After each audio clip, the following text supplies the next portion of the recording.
Hey everyone, it's James, host and lead producer of the Weekly DADCast, streamed live at twitch.tv/weeklydadcast. Find more DADCast episodes alongside with DADCast After Dark on iTunes or go to weeklydadcast.podbean.com.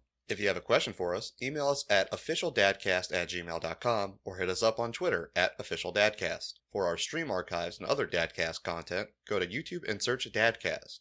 Links to all of this and more in the description below. Thank you, and enjoy the show. Hey everybody, welcome back to the Weekly DADCast. I'm your host, James, here with Skylar. George, as always, stuck in the ghost zone. He probably won't be back until after Christmas. I think he said something about mouthfeel just being Still really on good. the mouthfeel. It's been several months. They haven't heard back from that kid. Season 3 needs to get filmed at some point. I'm really upset about it. Yeah, I was really hoping George is holding season 3 of Stranger Things hostage. You guys should if season 3 of Stranger Things ends up failing due to poor production costs, like poor production, you know who to blame. Blame George. It's his fault. He's keeping those kids. If that kid disappears for half the season, you're like, where did Dustin go? I wonder where it went. What happened? And then it's like that's where he went. That's what. And if he comes back and he's missing more teeth, well, I mean, you know what's happening. If he comes back and you see there's noticeably less life in his eyes, then. And if he comes back and he's holding an envelope and it says fan questions on it, make sure he gives it to me so we can read some fan questions, which you can also email at officialdadcast@gmail.com. What's that email, Skylar? Is it officialdadcast@gmail.com? It is, in fact, officialdadcast@gmail.com. You can also hit us up on Twitter at officialdadcast. That's a thing. And you can also find us on iTunes and weeklydadcast.podbean.com, where we host all of our episodes.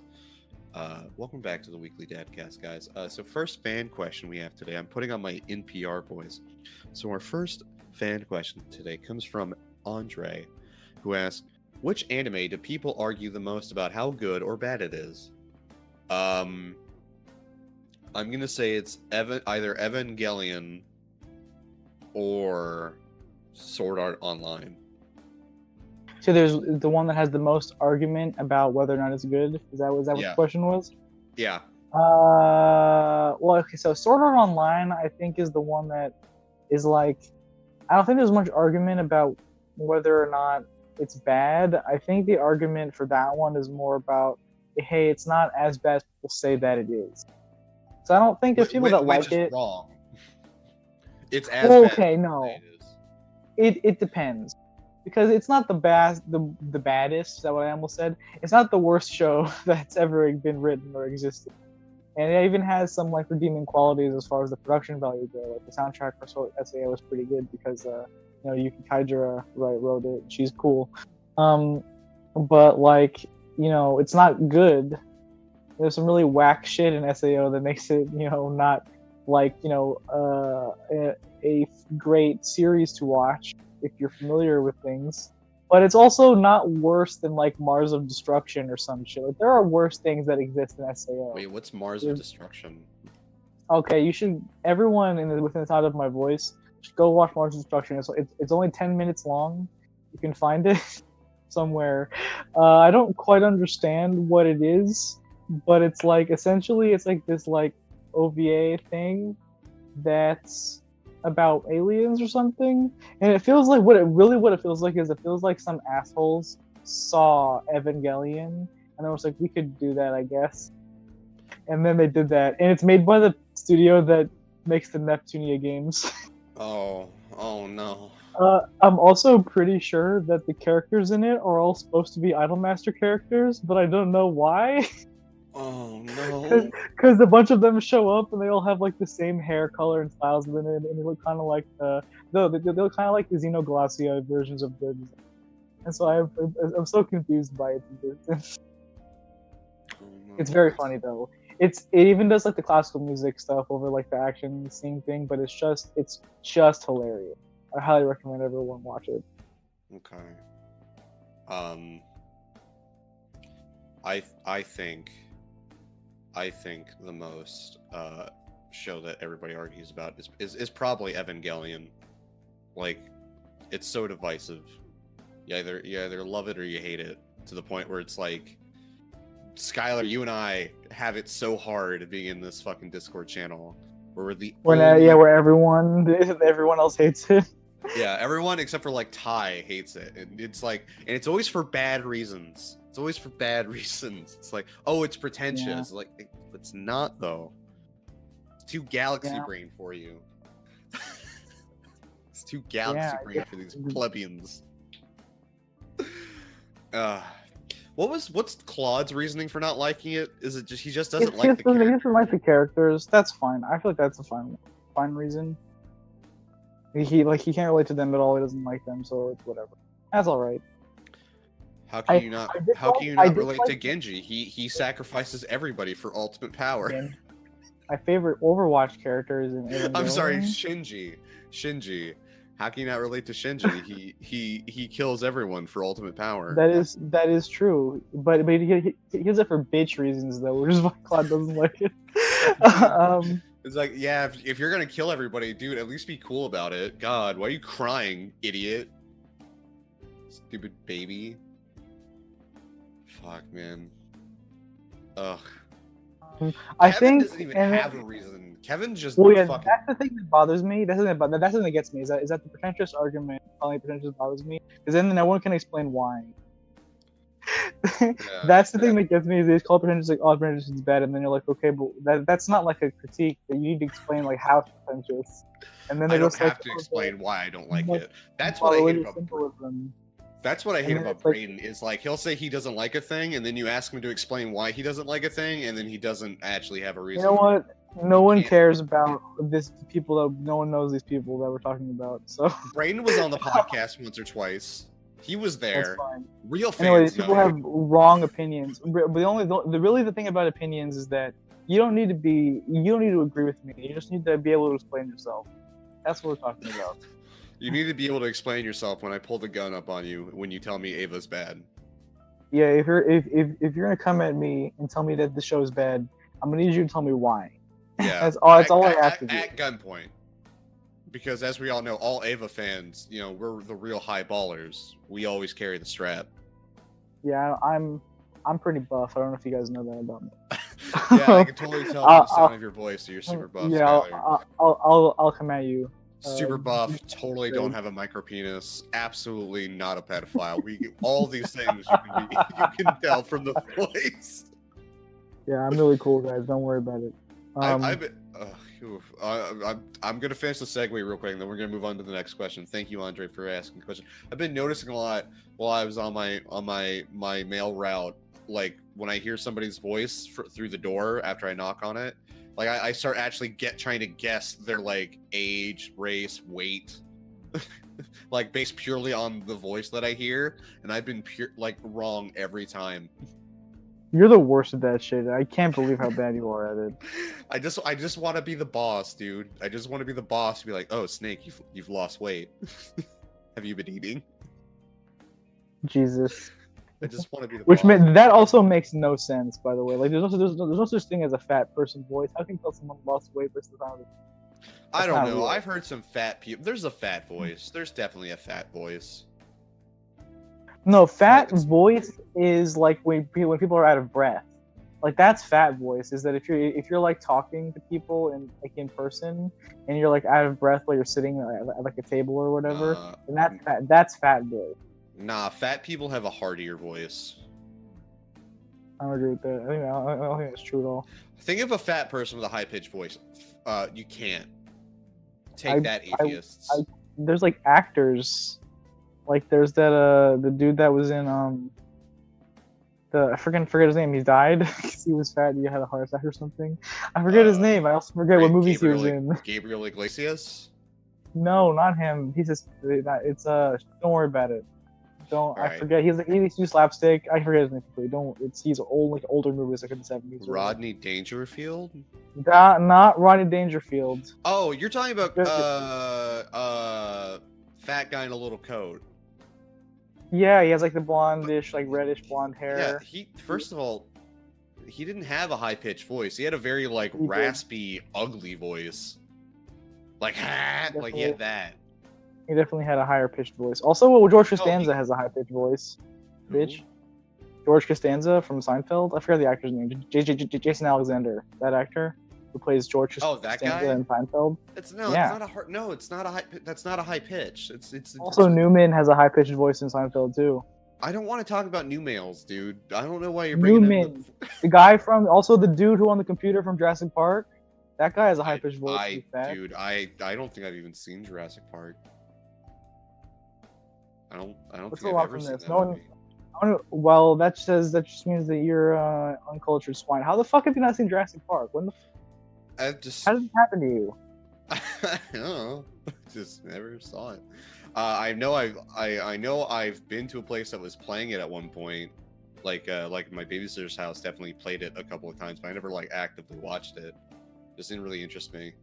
Like, oh, it's CGI dinosaurs. Okay, cool. Da-da-da-da. Sarah asked, if you had to be stuck in an isekai universe, which one would you like to be stuck in? For those who don't know, isekai is basically like, it's just a genre of anime called Other Worlds. So think SAO, SAO Season 2, SAO Season 3, SAO Alternative. Skylar, name some other isekai anime. Konosuba. The SAO Ellicization. Did you say that one? What That about one, yeah. SAO, the one that was in real life that wasn't Isekai? What was that one called? That was called forget. SAO the movie. But no, it was a movie, but it had a dumb subtitle. Anyway, Yeah, the movie it's makes no called- sense. SAO, he's in Securito Man is in real life. And I almost said his name was SAO, the main character. The main so- character, Sword Art Online. It was like an AR game. It wasn't VR. It was AR. So they're in real life. They still did like dumb bullshit, and the holograms would like punch him across the street. And like, how does that even work? Doesn't make any sense at all. It's Yu-Gi-Oh rules, so you know that's how it works. If I had to be stuck in an isekai, I guess I would be stuck. I'd like to be stuck in Konosuba because nothing really happens in Konosuba that would horribly endanger me. That I can think of. Like I'd have to deal with like frogs at most, but I mean then I can just get my vor fetish on, so it's cool. What about you, Jesus. Skylar? What about you, Skylar? I think I mean, trying to think of an isekai universe that's not awful to be. Right. I heard Goblin Slayer's got a pretty good isekai universe. Oh yeah, it's really like it's also not, first of all, not an isekai, but like is it? Oh, I guess I would do like the isekai restaurant manga with like. The cooking manga disguised as an isekai. Yeah, no, well, yeah, pretty much. It's a cooking manga about like an office lady who gets isekai'd and works at a restaurant. I'd be in that one because that one is cute and nothing bad happens and I can hang out with cute girls in a restaurant. You're not gonna hang out with cute girls at a restaurant. They're gonna give you your food, and then when you try to ask them for their number, they'll be like, "Sir, please leave." Listen, they don't have numbers because it's like a fantasy land. You're gonna Anyway, ask for that's where I'd be. Anyway, Skylar's horrible, disgusting sexual harassment case incoming aside. Huh? Really? I think that the problem with isekai universes is that none of them have like they're all fantasy RPG like Western fantasy stuff. There's almost none of them are like I would want to be in a sci-fi isekai, but I literally Is can't Serial think of one that exists. Serial Experiments Lane an isekai? Absolutely not. Like I literally can't think of an isekai that's not a fantasy and that's sci-fi. Like even SAO is like I guess you consider that could be sci-fi. But you still isekai into a fucking fantasy RPG. So Yeah, it's pretty lame, to be honest. Well, you know that means we have to make it ourselves, dude. It's how it works. It's like Rule 34. If it doesn't exist, you have to make it, and that I like to apply that to everything. Which is why I've been the sole provider of all horse on goat porn that you can find on Pornhub. I hate you a lot. Check me out on horsebabes.com. Anyway, moving on to weeks. How was your week, Skylar? It was alright. I didn't do all that much, so I guess I'll just talk about the two things I started watching this week. One of them was a movie, so I mean, I'm done watching it now. Or whatever. Shut up. The first thing though is I started watching. Well, I guess I'm rewatching season 1 of it. Anyway, I'm watching Sangatsu no Lion, or March Comes In Like a Lion, which title is the one people use. But it's the Shaft show about the shogi player with like clinical depression. So a shogi yeah, pretty much. So I've already seen season 1 of this show, but I've been meaning to get around to watching season 2 because I've heard that it's like amazing, basically. And season 1 was really good, but I forget almost everything that happens in it. So I wanted to rewatch it before I saw season 2. And yeah, so it's super good. It's like this. The main character is this guy. He's sad. He's a sad boy. All of his family's dead, and then he was abandoned by his he was gonna get adopted, but then he never was actually adopted by like the would-be adoptive father, and so he was just kind of like he just fucked off. So he has like these abandonment issues, and he has all this shit about like his family being dead, and he doesn't, whatever. He has no self-worth. And basically the gimmick, or not the gimmick, but like the through line in the show is that he like meets this family of people that also have like their parents died recently. It's just these 3 sisters, and then he like starts like hanging out with them, and it's kind of like, oh, they're his new family kind of thing. Mm-hmm. And it's very wholesome, and it's cute. And it's well directed because it's Shaft, so it has like the Shaft being this company that makes the Monogatari series, so it has like some pretty fucking aesthetic shit happening in it. So that's good. I mean, it's if you want like a drama with like a pretty neat visual style, I recommend it. Momo is the cutest anime child of all time. She's like a real ass baby. No, she's really cute. You don't know. When she'll tell you to do your best, and then you'll feel your heart. It'll squeeze. That's actually just the sand coffin she's prepping around your heart. Oh, okay.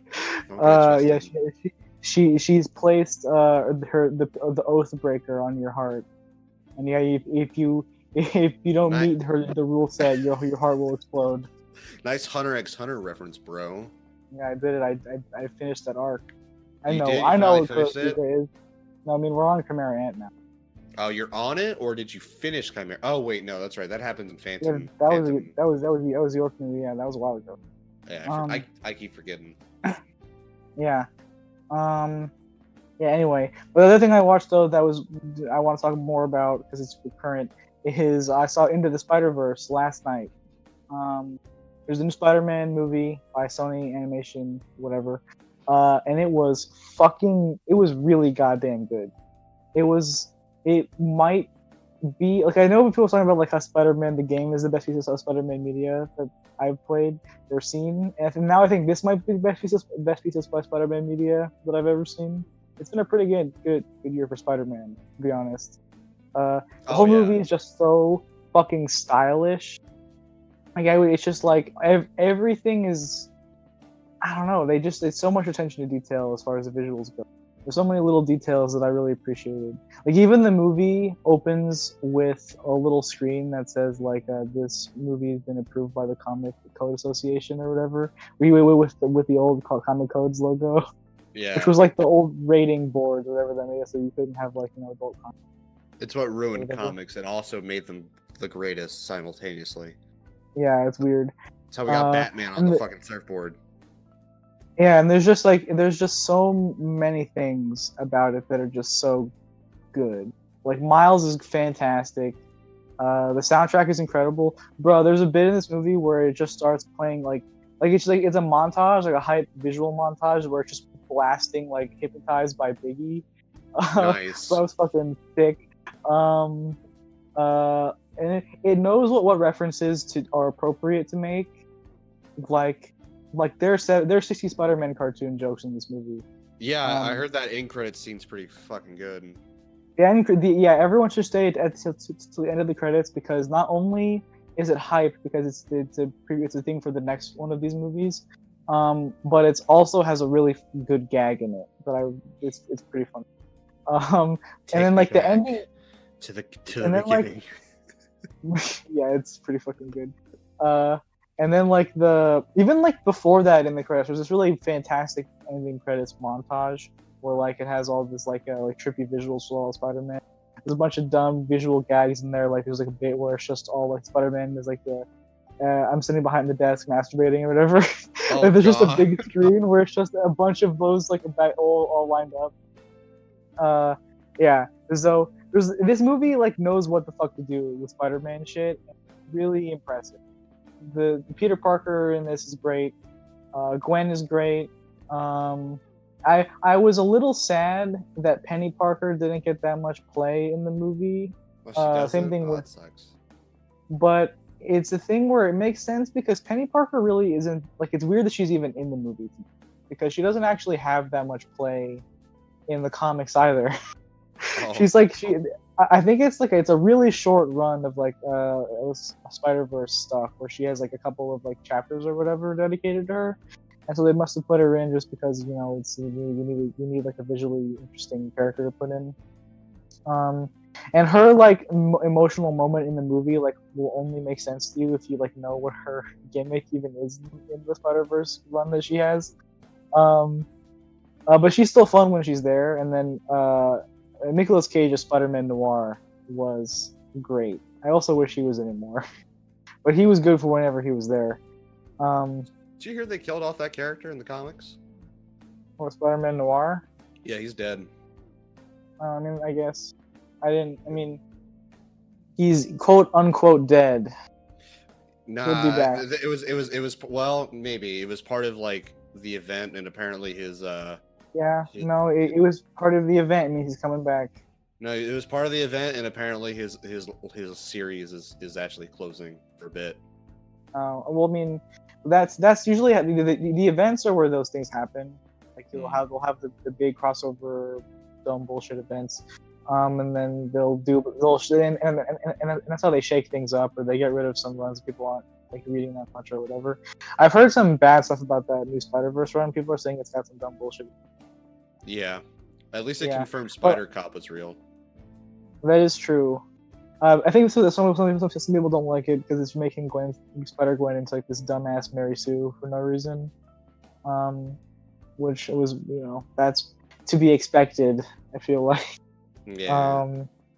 Yeah. Anyway, but she's good in this movie though, which made me happy that she wasn't. She was like her archetype was like very much like I was worried she was just gonna be like the character that the girl in the movie was making. I forget her name. Opinionated alt chick.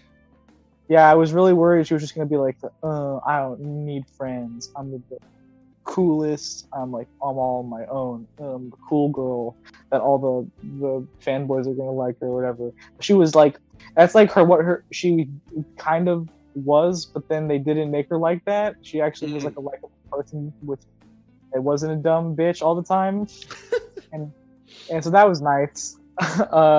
And I fucking love deadbeat Peter Parker in this movie. He's great. Yeah. He looked good in the trailers and stuff. Yeah. So yeah, I just kind of want to say that it's like an incredible love letter to Spider-Man movie. The Stan Lee cameo in this movie is my favorite of all the Stan Lee cameos ever.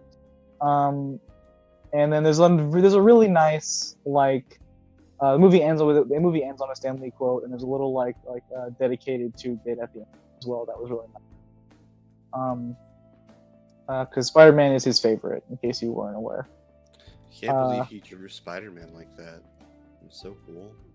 How he drew Spider-Man. Yeah, I mean he did create Spider-Man. He did. The joke, everybody, was that Stan Lee has never drawn Spider-Man, and there were points where people would ask him to draw it, and he would just draw really shitty drawings and be like,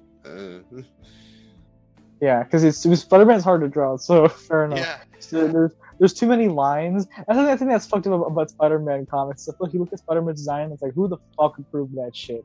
Who approved the character that had so many lines on it? What the fuck is wrong with you? Well, see, what people will do is they'll cheat. So like, if he's like in the back of a frame, they just won't draw the lines. If he's in motion, they won't draw the lines. If they're doing a close up, they'll only draw the lines on like the part that's being focused, and there'll be a point where there's just no lines at a tapering point. People are real lazy drawing Spider-Man.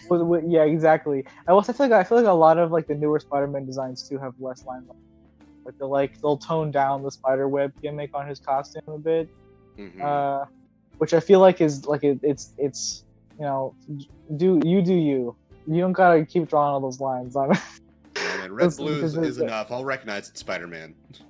Yeah. Yeah. So I actually want people to see it because I want this to do well because it really deserves to. It's very good. The soundtrack is a fucking banger. Bro, I was in the movie, me and Dermot were watching it, and I just looked over, and he has his dorm room, and he just has a poster of Coloring Book, the Chance the Rapper album on his wall. There's a big thing where it's like in screen where like Gwen cuts over, and it's just she is like dwarfed by this big ass poster of Chance the Rapper. It was pretty funny. Nice. Yeah. So everyone go see it. It's really good. That was Spider-Man Into the Spider-Verse. Yeah. So that was my week. What about you? What did you do? My week was it was honestly pretty dull. I got a new job. I started working with a local lumber company. I make trusses. For those of you, which is most people who don't know what a truss is essentially like the wood that supports the roof of your house or any building in general. It's what makes your house pointy. So I'm gonna be making those in like a team of like three dudes. It's good pay. I get $10.50 an hour, and I get a bonus based off of however I have to make like a certain amount of footage of lumber, and then after that, for every extra, I make so much money. So I could be splitting like a $1,700 take between me and the two dudes that I work with. So that's a pretty good bonus. Other than that, I've been playing Kingdom Hearts 1. I found a hacked ROM that had the English translation for Final Mix, and it has the English cutscenes from 1.5 in it. So that's been fun, except for the gummy ship parts. Those are terrible. I don't know if you ever played Kingdom Hearts 1, Skylar, but I haven't played a single Kingdom Hearts game.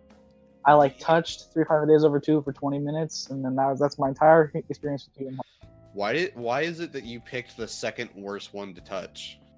It was because my friend had it, so I borrowed it for like 1 second to play it. You should have just played. You should have just played Kingdom Hearts 2. It's the best. It's the best one so far. In terms of gameplay and everything, it's overall the best one. Kingdom Hearts 1.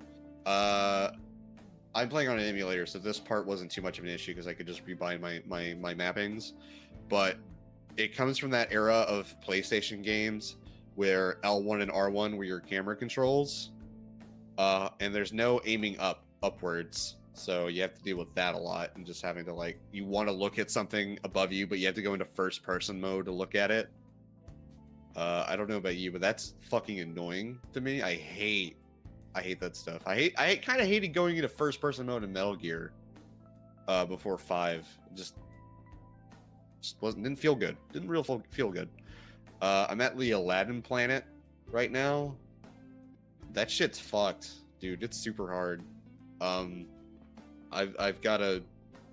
fighting Jafar, and motherfucker will kill me in like 2 hits, and I'm like level 22. So I'm gonna have to grind a shit ton more. Other than that, I didn't really do much. I've been looking at some other editing programs. I'm considering actually paying for the Adobe suite and the Sony Vegas suite, so that'll be kind of all right. That's pretty cool. Yeah, that means I don't have to rely on like a really old version with no updates and no ability to actually use working plugins.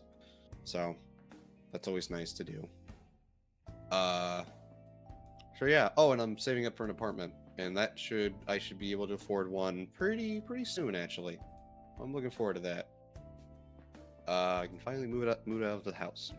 Yeah, that was my week. So I guess we'll just move straight on to the Waifucast. For those of you who don't know what the Waifucast is, that is essentially we go through a franchise of some sort. We've done My Hero Academia, we've done Naruto, and now we're on the Persona Waifucast, right? We haven't finished that up yet? We have not.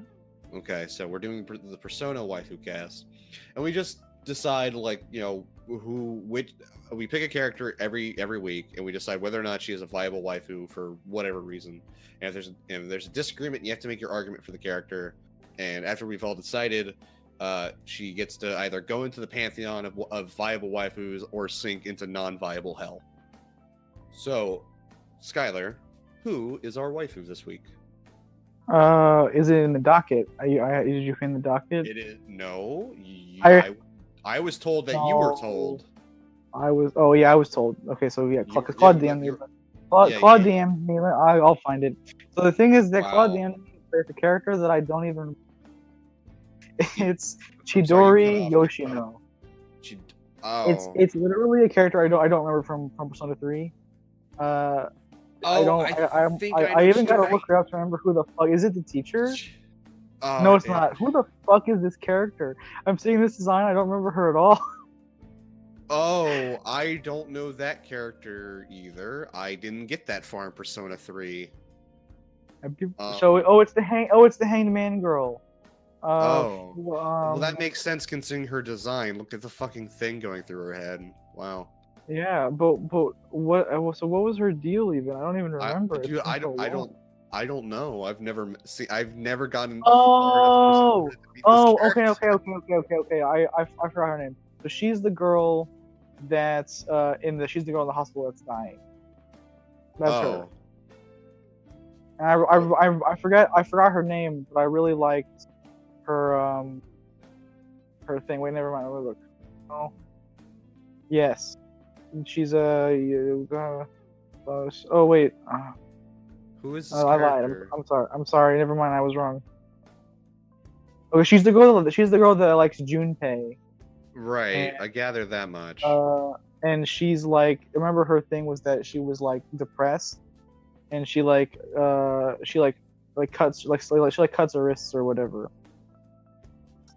She's like a one of those that self mutilates or whatever. That's odd.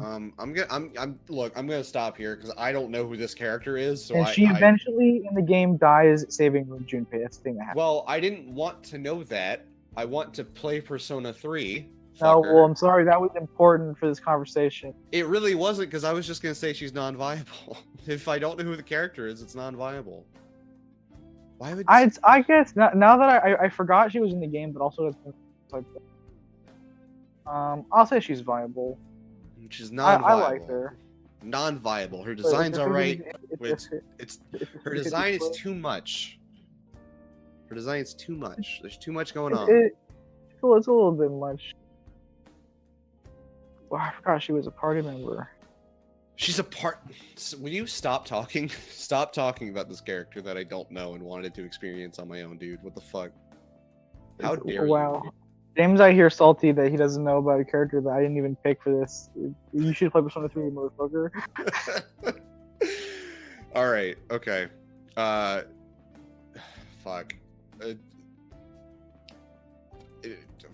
Well, we're at a standstill here. What would convince you for her to not be viable? What do you like about her? What do you like about her that makes her viable?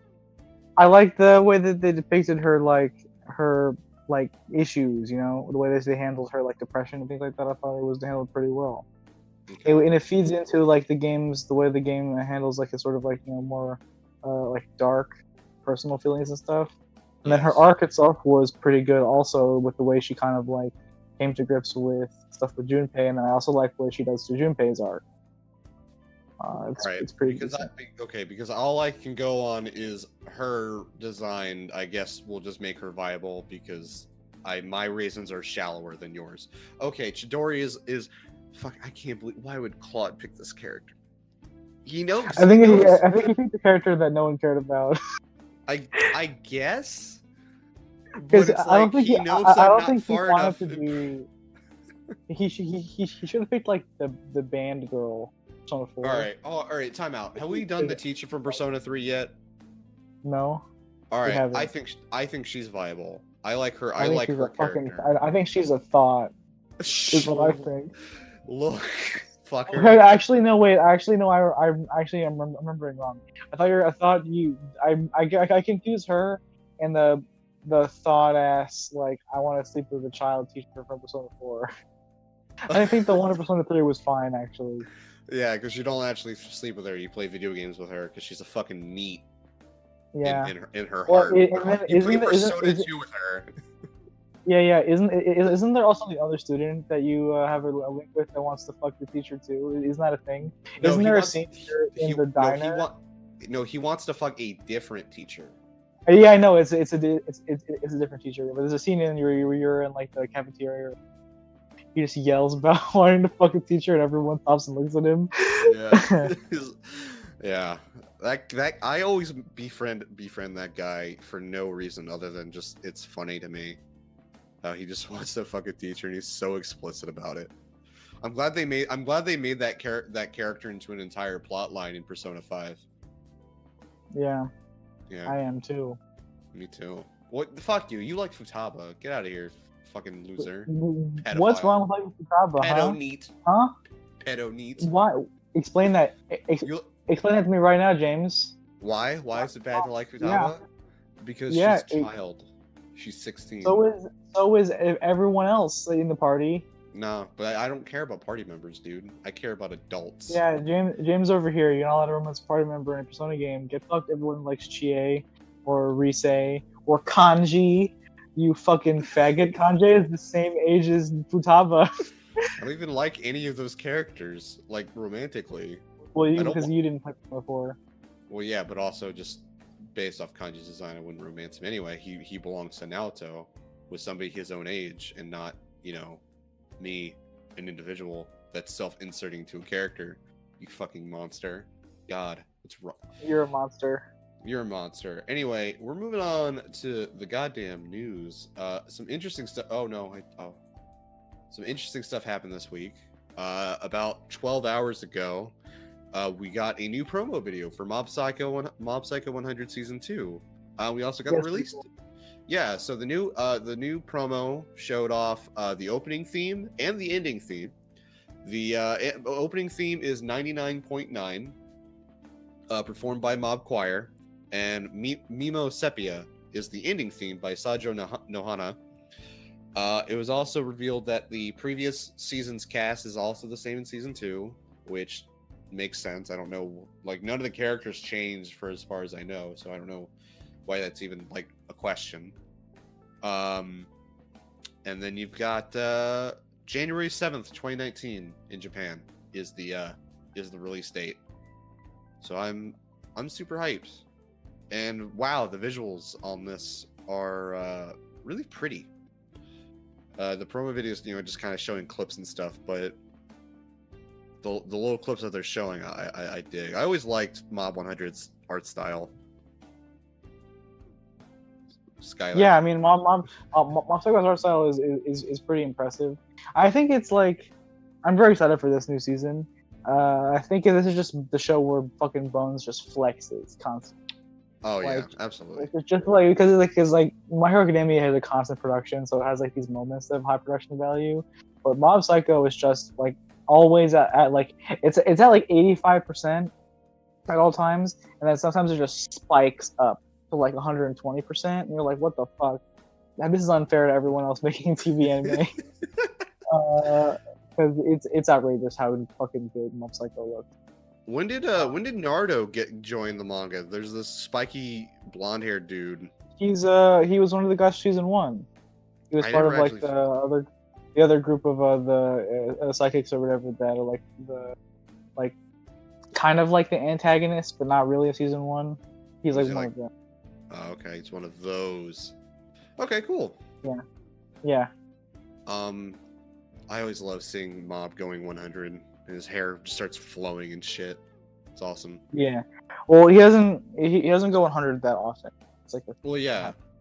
When he gets serious, that's the thing. That's the thing that happens. I think he goes 100 like twice. Yeah, because they're like serious plot points when they actually do that.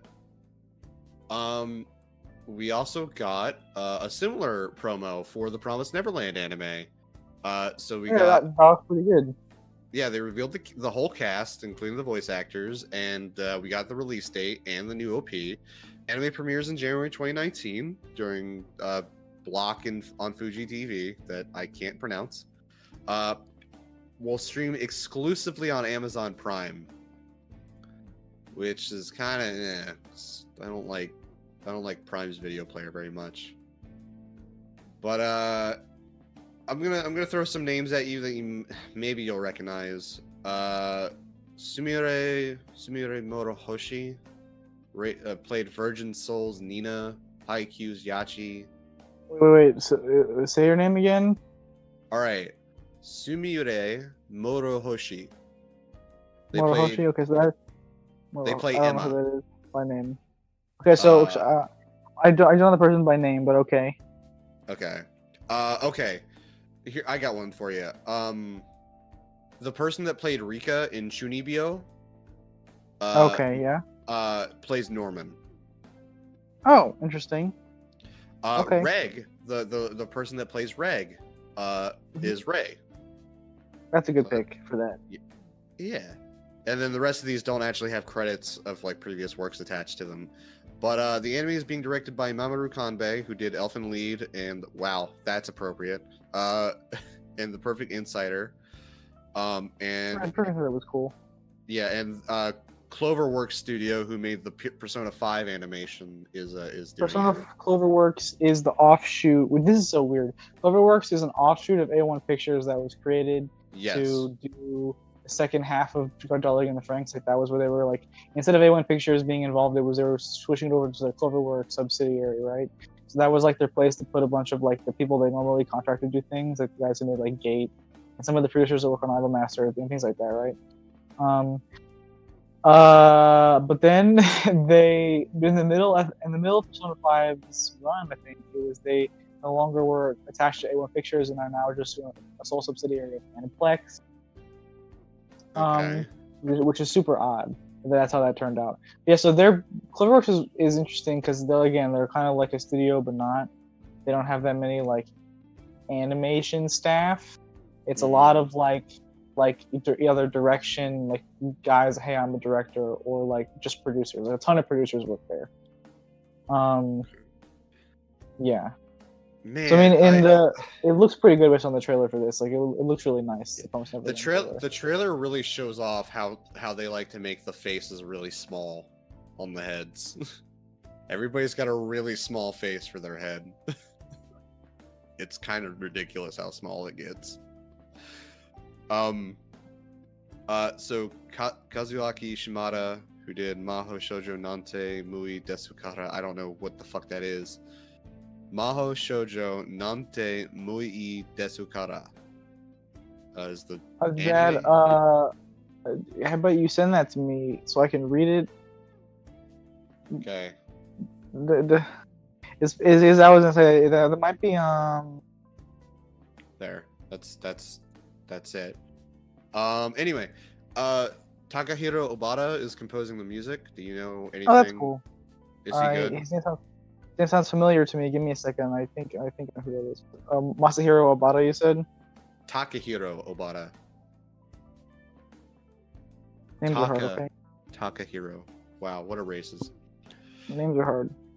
And then the opening song of the anime is going to be performed by Uverworld. I don't know if you've ever heard of them. They did the OP for season 3 of My Hero Academia. Oh, well, that's cool. I trust that. Yeah. They're a cool band. Yeah, they're a cool band. You know what's not cool? Hmm. You know what's way not cool? Way past What is uncool, it? in fact. The song. Also, I was wrong. I don't know who Masahiro Obata is. This is his first role. Takahiro. Takahiro. Whatever. Same shit. It's the same thing. It's his first time doing soundtrack. His names. I already said it. I already said it wrong once, which means my brain's not gonna fix it. Damn it. Anyway, as I'm sure Fucking everybody awesome. saw, the new Sonic the Hedgehog posters came out, It's and pretty they're funny. not good. They're really not good. They're pretty funny. There's one where you get to see what Sonic the Hedgehog looks like, mostly. He's under shadow, but then there's the other part where you're his dick, and it's like, oh no. Oh no. Also, that shot that they have is like, you can't actually do that shot in real life. Your hips don't work like that. Because like, there's no way to get that shot where like your right elbow is all the way up there, or your knee rather, but your left knee is like out of frame. That would imply that he's like freakishly tall, or he's got really fucked up legs. Or his head is giant, and his legs are not proportional to his body. Yeah, which is the thing that gets me, is that his fucking head is massive, and his body is pretty small, and he's got like human musculature. Yeah, that's another thing too. Yeah, his musculature is too human. And then they talked about how they're trying to figure out how to do his face, and I was like, oh yeah, you know how like Sonic only has like the one eye, really, that has like the brow that kind of makes it seem like there's two eyes. Mm-hmm. You know, and I was talking about how do we fix that problem. And it's like I'm trying to think about what that looks like when I look at that Sonic's head on that thing, and I can't think of a version of that that's not terrifying. Like how do they solve the Sonic eye problem with that body type and head? I can't figure it out without making it look horrifying. Yeah, and then there was another poster that came out of like fully showing off a Sonic design, but it has really old. It's really old and like has very obvious differences to the. Yeah, like it's like the body is way smaller on that one. Yeah. The shoes are the same, but like the like proportions. Like he said, the human like musculature is not on that little thing, or whatever. And also, the actor that's on the poster is not in. Yeah, Chris Pratt's not in the movie. Was that Chris Pratt? I didn't even know. That is a placeholder image of Chris Pratt. That's pretty fun. Yeah. So yeah, it's looking real bad. Sonic the Hedgehog. Oof. Yeah, it's looking kind of rough. God, dude. I want to have the mono eyes so bad. I'm still excited for this movie because it's probably going to be awful, and that's like what I want to feed upon it. I want to feed. Yeah. Also, no gloves. Sonic doesn't have gloves. Yeah, that's I actually didn't notice that really. That makes me might be why his hands look so weird. Yeah, because they're not silly gloved hands. They're freakish human hands. I hope this poster is completely misleading and it's just they didn't even use that model. Why would they not use the same render? I don't know. Like, I don't know. What would I don't know. I don't know. But that's what I hope. That would be really dumb if they did that, but that would also be. I mean, that would be nice. Like if it was all a big lie. It's all a big lie. If it was all a big lie, that would be cool, but it's not gonna. I have no hope that happens. Yeah, this is gonna be a trash fire. But moving on, everybody's familiar with good old Discord. Skylar, have you heard of Discord? It's no, it's a I've pretty never heard of it. Yeah, it's a pretty low, not really. It's a pretty rare platform for chat and stuff. But the Discord is actually offering game developers a 90-10 revenue split. So completely undercutting the 85% that Epic was offering and the 30% Valve offers, or I'm sorry, the 70% that Valve offers.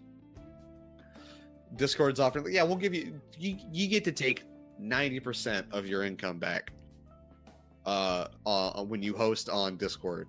Because we both know Discord opened up its store like before Epic did. So I guess this is a good way to get your games onto Discord, like knowing you'll just have. This is honestly just going to appeal more to indie titles. Like AAA games aren't going to really do that.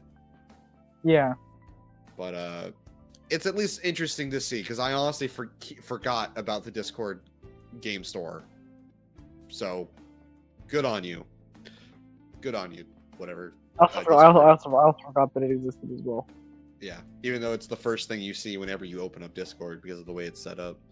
Well, I don't have Nitro, so I don't think I can use it, even if I wanted. No, you can use Nitro.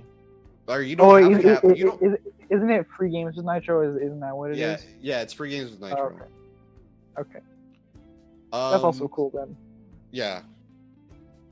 So also, our new story is Metro Exodus, which is, I mean, the latest Metro game to come out with like a way more open world, from what it looks like, at least, look way more open.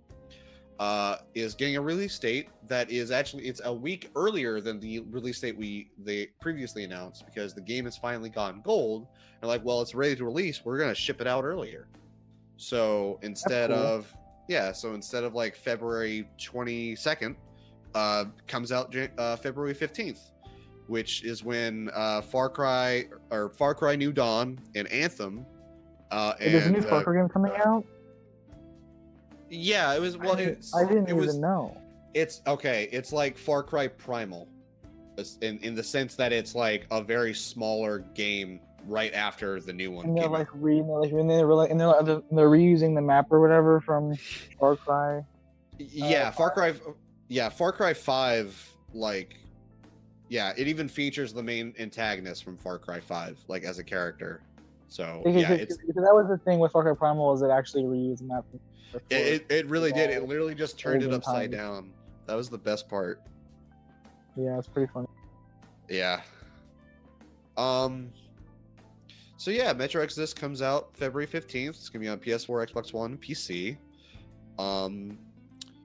And that's pretty cool. Pick it up, guys. It looked fun.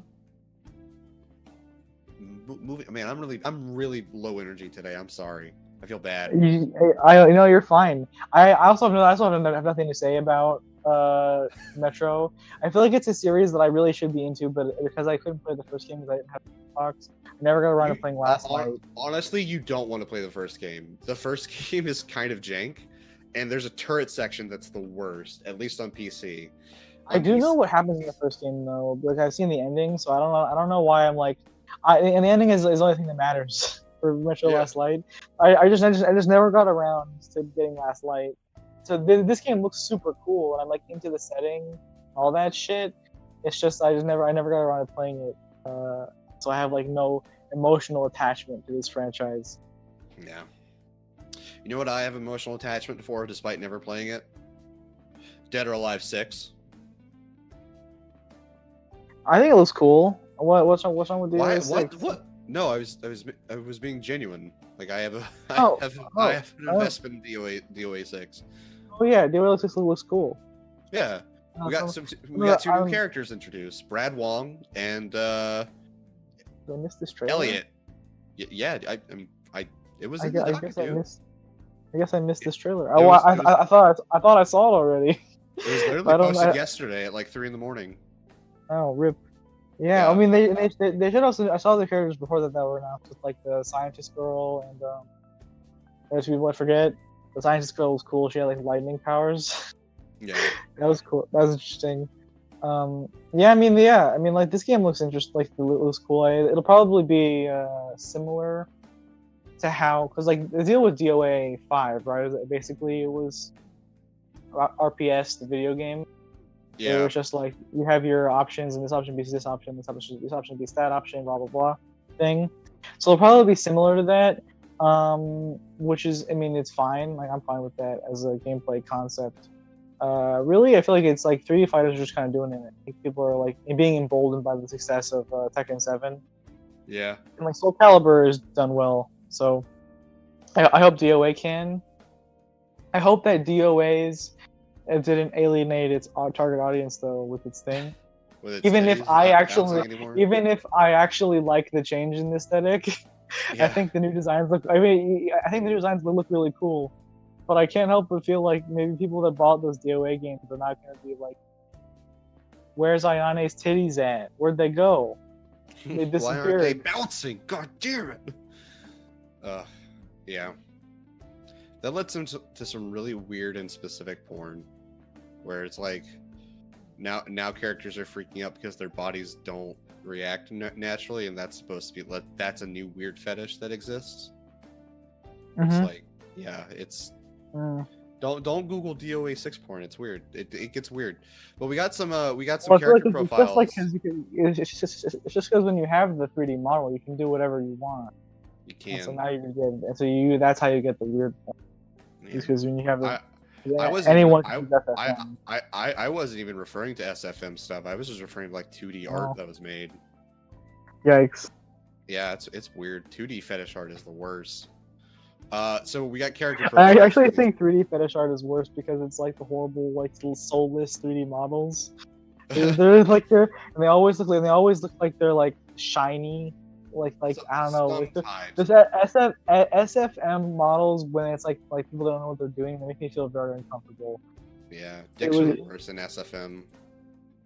because They it's look just the like worst. paste them on. Yes, Well, I think literally vaginas just look paste worse, them to on. be honest.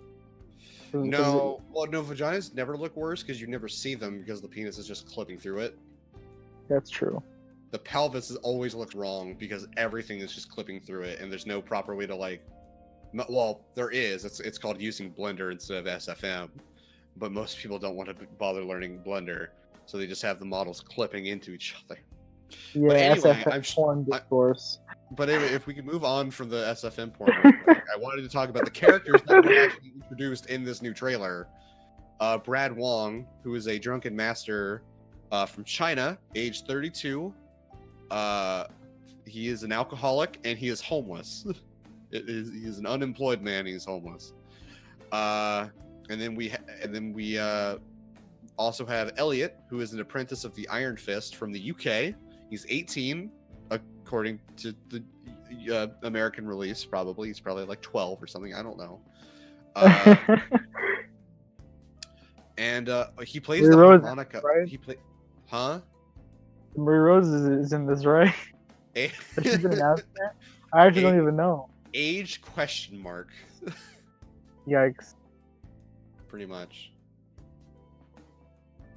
Yeah. So what you're saying about the profiles though? I was just going over them, and he plays the harmonica as a hobby.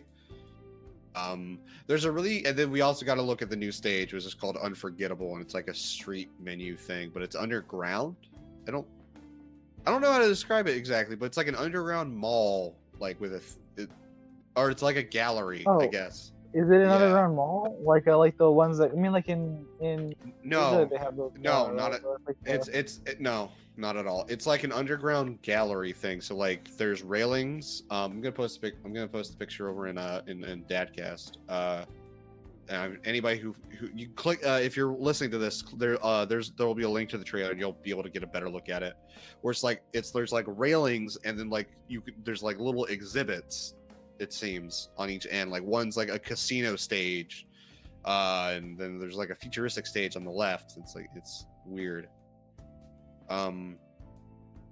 But yeah, these guys look cool. And there's a really cute detail in that stage where if you go through a danger zone, Eliot, danger zone.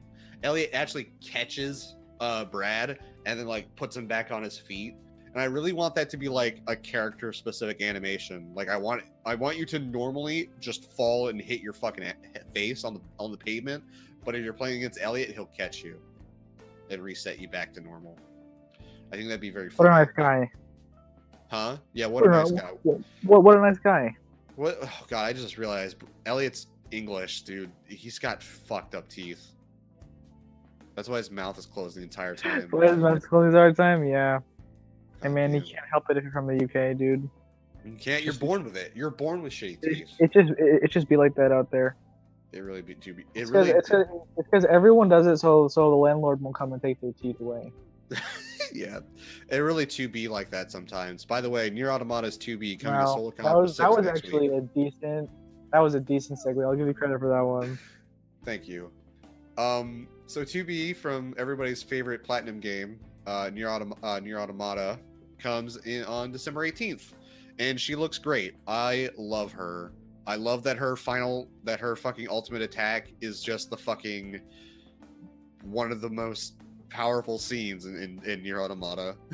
We like that in when she's at low health also, which I like also as well. She actually yeah, has of two course she different supers. Yeah, where she has a normal one when she's at like high health. When she gets like into critical health, that's when she has the other the super good where she one? does the good one with the self destruct. Ah, okay. Yeah, which I appreciate that as well. That's pretty cool. That's a good detail. It's like she only has the 2 weapons. It'd be cool if she like had a bunch of different weapons that she swapped between, but that's not really the kind of game Soul Calibur is, from what I've heard. So, What do you mean? well, like 2B has a lot of weapons in Nier Automata. Like there's Yeah, shit. and she actually I've seen a bunch of clips of her fighting. It looks like she uses a bunch. So No, she only uses Virtuous Contract and Virtuous Treaty. I've seen her some of the moves that where she uses the fist weapons. Does she? I didn't. I've see seen this. and she uses different pod programs during her super and stuff. So maybe there's that. I didn't see any fist weapons in this trailer, but let me look at it again real quick. I thought I did see it. Maybe I'm wrong, but I'm pretty sure she has moves where she uses her different weapons. All right, well hold on. I'm looking through the trailer right now. So kill for time. There's no one else to talk to. What do you want me to do? Kill for time. Just kill for time. It's so easy just to kill for time. Just do what I'm doing. You're just fucking ranting like a. Oh, she does use a fist weapon. You're right. All right. Cool. Yeah. See. Yeah. All right. I, Anyway. I can pay attention good. Yeah, we did it. Evo Japan 2019 lineup has been revealed, and it is It's pretty Tekken cool. 7. Yeah, it's really good. Tekken 7, Blades Blue Cross Tag Battle, Soul Calibur 6, Street Fighter 5 Arcade Edition, King of Fighters 14, and Guilty Gear. It's great. Except It's for actually a really good lineup. It's is. actually a pretty decent lineup. I'm very surprised by this lineup. A couple reasons. I'm surprised Dragon Ball's not on there. Was I think it Dragon might Ball there last be- year? No, it wasn't out yet. Ah, okay. Yeah. So I think it's not because of I think it's not because of what do you call it? What's the word I'm looking for here? Because of the Dragon Ball Popular? Tour. No, because the Dragon Ball Oh. Pro Tour. Okay. Dude, Dragon Ball is incredibly popular. The Dragon Ball Fighters. It's like this game that's very weird because it's like everyone who plays it in Japan, but not everyone is like dedicated to it, I guess. And when you look at when you look at pro players for Dragon Ball Fighters in Japan or like Japanese pro players, the amount of games that the players come from are very diverse. You have like Blaze Blue players, you have Guilty Gear players, you have Street Fighter players, and it's like this really like it's like all the people that play 2D games in Japan all like have pocket DBFC stuff. Everyone that's good are all like, oh, I'm Dogura, I played X. I'm Kazunoko, who played a bunch of bullshit, right? Hey, I'm Fenrich, I play Blaze Blue, that's his game. Same with Galileo and whatever. Goichi plays Melty Blood, right? So they all come from their own. It's like their weird side game, but also more popular than their main game thing. So yeah. So I just think it's not at Evo Japan this year because it's like smack dab in the middle of their like Dragon Ball World Tour thing with like their Saga events and stuff.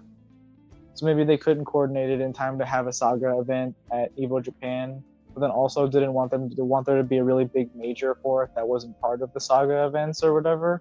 Right. I don't know. But the other thing though I'm happy about is that KOF is on here, which is cool. I'm happy. I'm happy that KOF 14 is. It was on the lineup last year. I'm happy it's back. I'm happy KOF is getting some love. Yeah, it's about damn time. Yeah. Brazil could only hold him down for so long. I wonder if the Brazilians will show up. Migrate to Japan. Migrate to Japan for the thing. That would be cool. It would Yeah, and I'm also really happy that Guilty Gear is still on, because Guilty Gear is like it's on its last legs as far as relevancy goes. be. Is it? Yeah, I mean, there's apparently a new Guilty Gear game about to be announced. It's been a long time since any Guilty Gear news has happened. Like the last thing that happened was the 2.1 update, and that was like a year ago. It's been a while. I remember waiting for translations for it might have been a year and a half. I remember waiting for translations for the 2.1 like patch, and I was like refreshing the Evernote page to see as people translated it, hoping and desperately praying for Johnny nerfs and Biken buffs, and instead getting Johnny buffs, and I get Biken got buffed too, but yeah, that was a fucking while ago. And then they didn't announce anything at Arc Revolution, so people were like, Guilty Gear's dead. So I'm happy it's back for, like, I guess it'll probably be its last year at Evo Japan. Well, I mean, it might be a little bit longer until they make a new Guilty Gear, I guess. But I hope I'm happy it's back because last year's Guilty Gear tourney at Evo Japan was incredible. So, like, it was amazing. It was amazing. So I'm happy it's back. I'm excited. I don't typically watch Evo Japan, but I might check it out if King of Fighters is there. You know, I like King of Fighters. Evo Japan is godlike because it's like the players that can't fly out to Evo normally. Yeah, now they get to they have to come down. The secret legends that only the Japanese know. Well, because there's a thing where, like, some Japanese players just can't make the trip because it's expensive. Like, that's actually a really cool thing that ARCSYS does for Evo, is they always fly out a player. Mm-hmm. And obviously, well, what it is imagine Obama asks ARCSYS, hey, do you want to fly out some players? And then they're like, sure, what shirts do we buy? And so last year they sent Fab, the Potemkin player, to Evo. No, Fab didn't win. Fab made it to top 32. Unfortunately, he lost off screen, which sucked. I think actually he was in top 16. One of those. It's unfortunate because Potemkin is just, he has so many hard matchups, and like Fab is just a robot who knows all the kill combos. Like, he can kill you with, like, any confirm basically. But the problem with Potemkin is that if you play him against him correctly, you should never get it confirmed. Damn. Yeah, but the year before that, though, they sent Tomo, the Leo player for Guilty Gear, and he didn't win, but he got second place overall. Maybe that's who I was thinking about. Yeah. Yeah. Because the Leo sounded more familiar, actually. I fucking love Tomo. Also, he's the best. You know what I love? What do you love? Really good 3D models. You know what has really good 3D models? Yeah, wow, you almost did it. We were just talking about Guilty Gear. That was like the easiest segue you could have made. Instead, you went for like this abstract segue. Yeah, it's me. Of course, I'm gonna make the abstract segue. That's what I'm known for, dude. That's what the listeners are here for. Speaking of Arc System Works, GRANBLUE Fantasy Versus. I wish I woke up I was awake at 3 a.m. and I saw this trailer when it was announced. Yeah, fucking yeah. So Side Games is having their fucking Side Games festival thing this weekend. So they're announcing a bunch of new shit related to their products. So they have like I think there are 2 new things now. They killed Rage of Bahamut, so rip in peace that. But they have Shadowverse, and they also have GRANBLUE Fantasy as their big thing. We all know that Platinum Games is making GRANBLUE Fantasy game, right? So now we're like, well, what other company do people like that we don't have a thing for? Let's have Arc System Works make us a GRANBLUE fighting game. So they showed this off today. I know you don't really like give a shit about GRANBLUE characters, but the trailer, like the characters they picked, there are some pretty good picks. It's very obviously like fan. Yeah, for those who don't know, Gran, Catalina, Charlotta, Lancelot, and Fairy were the 5 characters they showed off in the trailer. Yeah, which is hilarious because I think 4 of the 5 of those characters are all like the water element types. Water is just like by far the most popular. Yeah, that's the thing about this GRANBLUE Fantasy trailer is like 4 out of the 5 characters are all wearing like intense colored blue. That's what I was thinking. That's the one thing, right? Is that I wish like they announced it. Like these are very clear like fan picks. Charlotta and Fairy and fucking Catalina, whatever, are all really popular, right? It makes sense. that they're the ones that would be here. But I'm like, why? Like, you could have shown, like, you could have like the Black Knight, or like Orchid, or I don't know, fucking whatever. There's a bunch of characters they could have put in. You could have put in, I guess, like Rackham was probably going to be in it. Siegmeyer's for sure going to be in it. Like, these characters are all like, you know, like to have more colors in this trailer. Like Orchid's deal is that she has like purple with the giant puppet. But Black Knight obviously is black and has like the purple magic bullshit. Siegmeyer's got fire. He's got the red shit. I mean, I don't know. The thing with this that's exciting about this is that there's a bitch load of characters that can be put in this, and I really wouldn't be upset, no matter who. Like, as long as they don't put like, you know, fucking. There's not many people that you could put in that I wouldn't be happy with, I guess is what I'm trying to say. Like, because a lot of these GRANBLUE designs are pretty strong. Like, I hope that like Draft dude that's basically Akuma gets in. I forget his name, but his fucking final ascension art is just him doing the Shinjuku Satsu pose. Nice. That he's cool. I hope fucking Gawain is in, because Gawain is the coolest.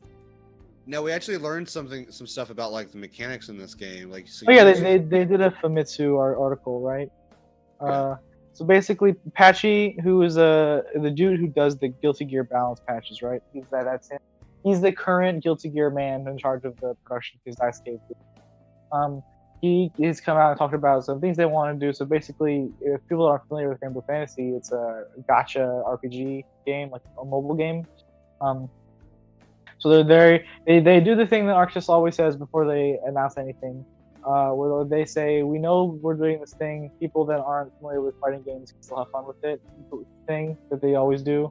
Like before Persona, they'll talk about, hey, you know, it's a JRPG, we don't want JRPG fans to come play this game and be like, how the fuck do I do anything feeling or whatever. So they talked a bit about how they want. Always do, admittedly. Yeah, well, that's the thing that's funny is that Persona is like, oh, we didn't want them to feel alienated, and then Persona 4 Arena is like this broken ass, busted, like it's so hard to play. The game is ridiculous. Yeah, it's fucked. Same thing with Dragon Ball. With Dragon Ball, it's so demanding at like any like beginner level to not just get fucking steamrolled in that game. Yeah. I think they're making a more concerted effort this time to make it more accessible, I guess. So they've mentioned that they want to do like simpler inputs this time around. I think they might even have said like one button inputs for specials, which honestly is like, I mean, we had this discussion before. I mean, I don't think it's that big of a deal. But the one thing that they did say is that this game has no double jump and no air blocking, which means it's not an air dasher. And that their biggest source of inspiration on this for the game is feel the Street Fighter 2, which is interesting to me because that can mean a lot of things. But Street Fighter 2 is, I mean, like these people know fighting games and how they work. So when like normal ass humans think of Street Fighter 2, they think, oh, you know, it's like slow and you got your like, you know, your target combos or whatever. But when you think of Street Fighter 2 now, you think of, oh, that guy jumped in and then he killed me in like 4 hits and I just exploded. So I think what they mean is that they want this to be like a slower, more footsies based, less like pressure based, less like big long combos that like Dragon Ball, which I think is good. I think this is good, to be honest. It feels like as long as it goes the way of like Under Night, which is also inspired by Street Fighter, I'll be happy with it. Really, I'll be happy as long as it's not bad. Yeah. Which I don't really have fear of, knowing this development team. Yeah. Yeah, and it's also like the one button special things. It's almost not even clear if he means like that's gonna be the main gameplay. Like he might even because when I say one button specials, he didn't say like that was what they were doing, like for sure. It was like we maybe might do that, and that might be. It sounds like something that we might even include as like a stylish mode thing, like they do in Guilty Gear.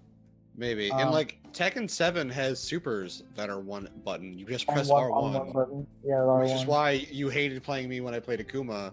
Because like you couldn't do shit with it.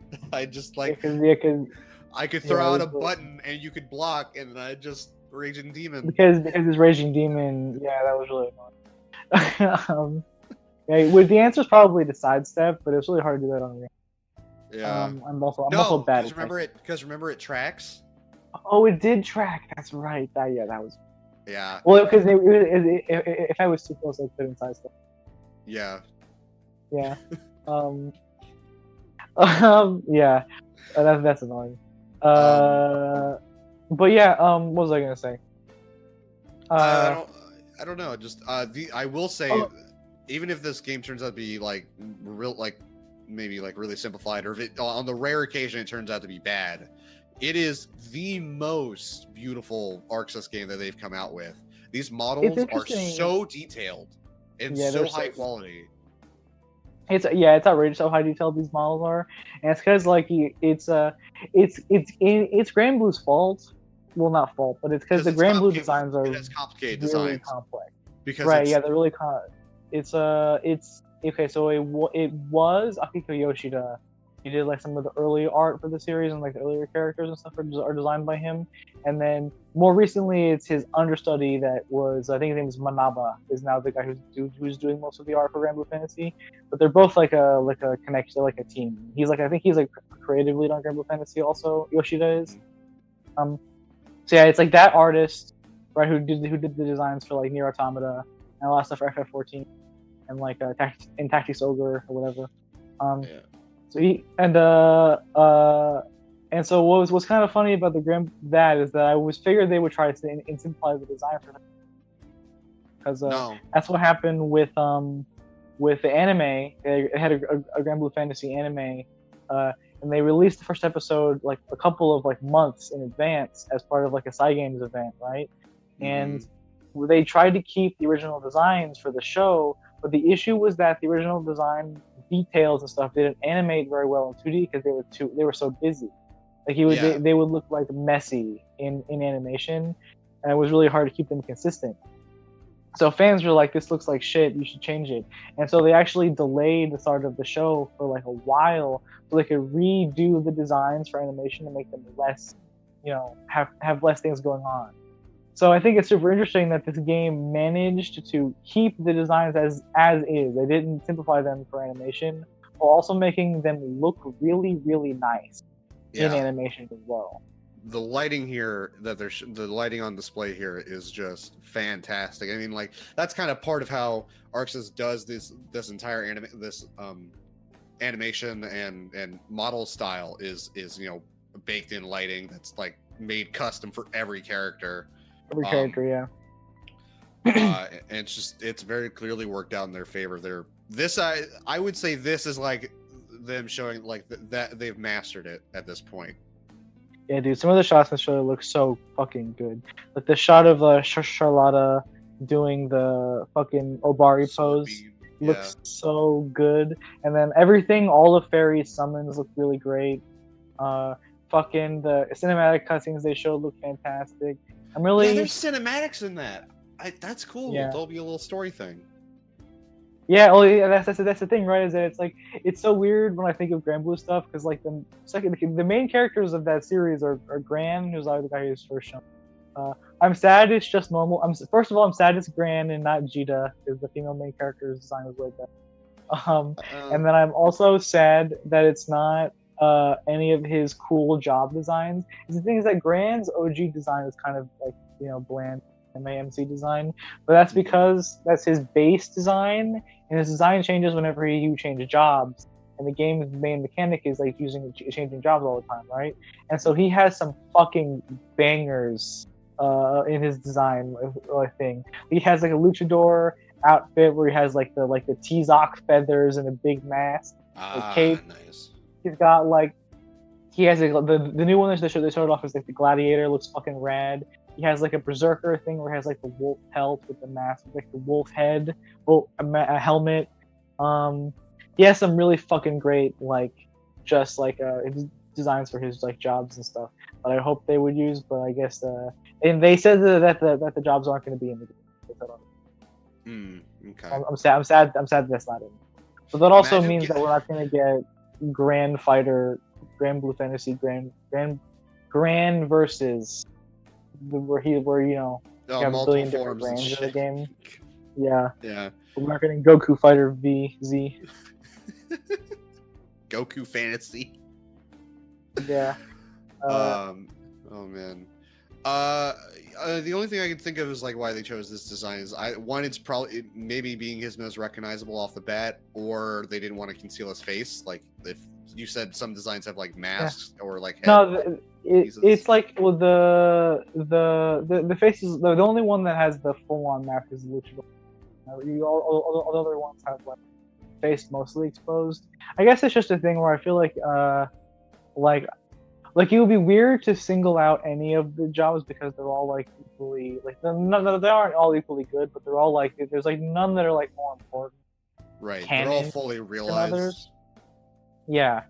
I'm interested to see like so he's the main character, right? But then there's two other characters that aren't really party members that I'm interested to see how they're going to work. So Lyria is the girl that's in the with the blue hair that's in the dress or whatever. She's in this for a second when they summon Bahamut, right?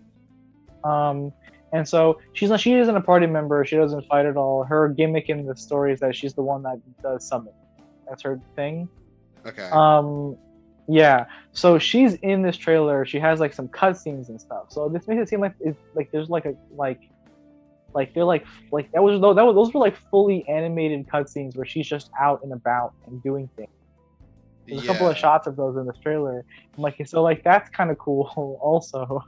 And there might be like it looks like gameplay wise though she only shows up in his like super. It's probably his super or whatever. Yeah. Yeah, but like if we know ARCSYS, if somebody shows up in his super, they'll probably show up later as DLC. Well, like I mean, it's the thing is you how would you even do a character on Lyria? She doesn't fight. She's also like 12. And she doesn't even wear shoes. Damn. Is that why you like her so much? Because she's your lolly foot fetish character? No, shut up. Lyria is wholesome and pure. You stop that. Why do you defile her so, Skylar? Why do you do this? What's even better is never mind. Shit, I lied. Okay. You should just look up Lyria's design from the cooking. It's really cute. She has a little apron on. It's good. She's very cute. All right.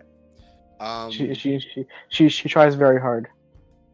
I'm gonna go ahead and just skip the next article because it was really clear for George, and it's not a particularly interesting article anyway. So we're gonna move on to James's mystery article, which is a new little bit I want to do, where I just make up what I just make something up. Or not make something up. I find the weirdest or funniest article that isn't a parody, so nothing from The Onion, but something that sounds like it'd be from The Onion. So this is James Browse's R, not The Onion. Yeah, James Browse's R, not The Onion. You got me. Fuck. I actually found this while I was researching like stuff for the docket. All right, here it is. Dora the Explorer movie. Benicio del Toro to voice Swiper the Fox. What?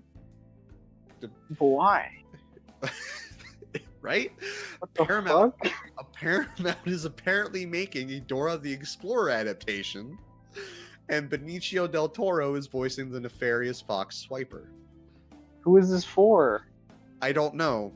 Also, is this gonna be a gritty remake? Also, it is a live action adaptation, but Swiper the Fox is going to be in some form of CGI. I really hope this is like a gritty reboot of Dora the Explorer. Me too. Where she's like, you know, in the jungle, and Swiper is like, you know, like hunting her like a predator. Dora the Explorer. He swipes your life away. Oh no. We actually have a plot synopsis. Isabella Moner stars as the young Dora, with Michael Pena portraying her father. Eva Longoria playing her mother, and Adriana Barraza playing Abuela Valerie. The story follows Dora as she enters high school after a childhood of adventures with her parents. When her parents go missing, Dora, her cousin Diego, who's played by Jeffrey Blancard, and a group of teenage friends must go on a new adventure to save them, while also trying to solve a new mystery about a lost Inca civilization. You can't see the face I'm making right now, but it's not a good one. Yeah. Why she is who is this for? We also have a photo of the main actress as Dora, which I will post in DADCast, and this will be the thumbnail because it's kind of just funny. Who are they making this for? I don't quite get it. I don't know. Kids who grew up watching Dora the Explorer? I guess. But no. I love I love how this is all being. Oh no.